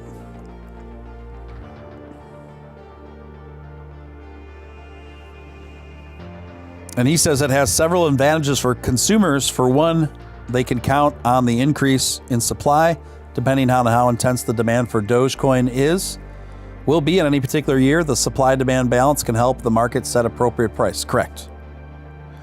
It will tend to steady, rise, or time, all things being equal. Hence, the slightly inflationary supply structure will feed through the price. Correct. Therefore, for all practical purposes, the growth rate of Dogecoin is predictable. This means it can function as an actual currency. People will use it to purchase and sell goods and services as cryptocurrency. Correct. Rather than Bitcoin, for example, which tends to be hoarded. Correct. Give this man a medal. Give this man a medal. So I do agree with everything he's saying here. As a result, Dogecoin could have significant value in the future as a currency, even though its blockchain might not be that unique. Dogecoin started as a joke between Billy Marcus and Jackson Palmer, two programmers. But now it's no joke. However, let the buyers beware of, as I pointed out before, one person controls 28% of the total supply. Yeah, I don't think that's a really good argument, though, because Ethereum, for example, is almost 70% whale wallets. And that hasn't stopped Ethereum from ascending to the number 2 spot. And something else people don't talk about or don't understand here is that whale wallet that's about 28%, almost 30% of the market. That more than likely belongs to Robinhood, in which case the reason why they own all those Dogecoins is for their supply, to be able to supply it to their customers. That is a different impact than just some random whale that's not associated with an exchange hoarding 30% of the market. So it doesn't have as negative of impact on the coin if it's coming from an exchange wallet, because those coins are actually, many of them are being bought up by mass consumer.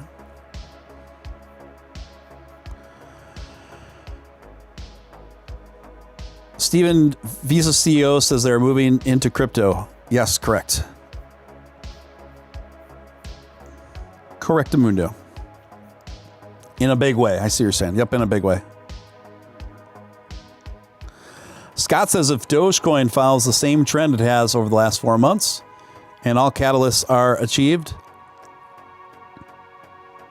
Dogecoin will hit $1.25 by late August. Scott, I definitely think that's possible. I really do.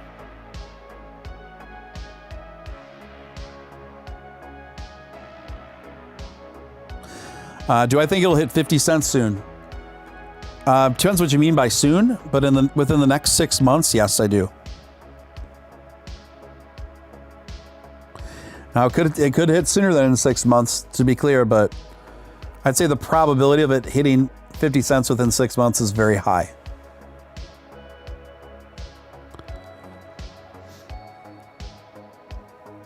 Yes.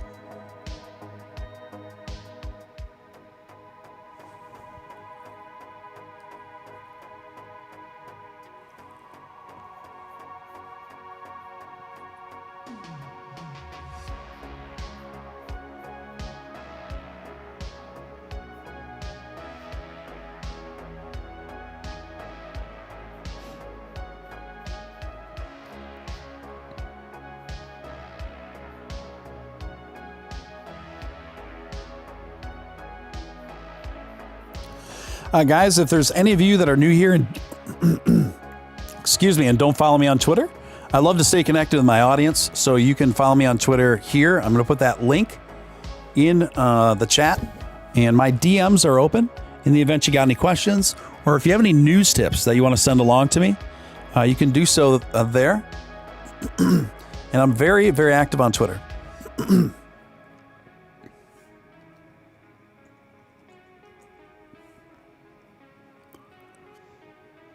I do think eventually that Dogecoin will get to $2.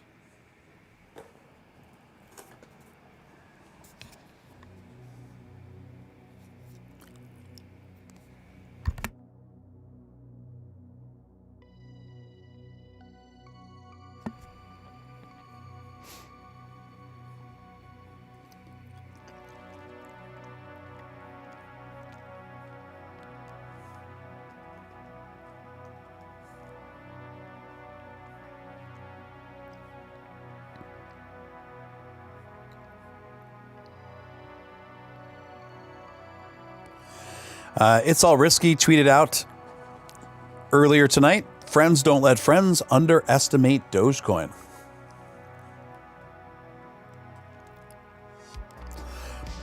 It's All Risky also put this out 4 hours ago.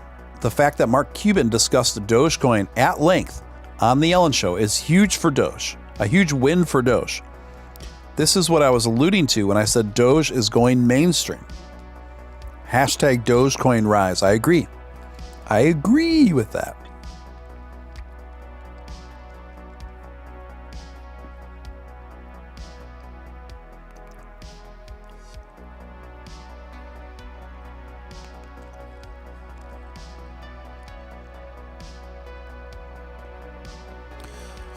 Guys, we are going about 2 hours. Been on about 2 hours now. I think I'm going to call for the night, unless the market shows some serious momentum.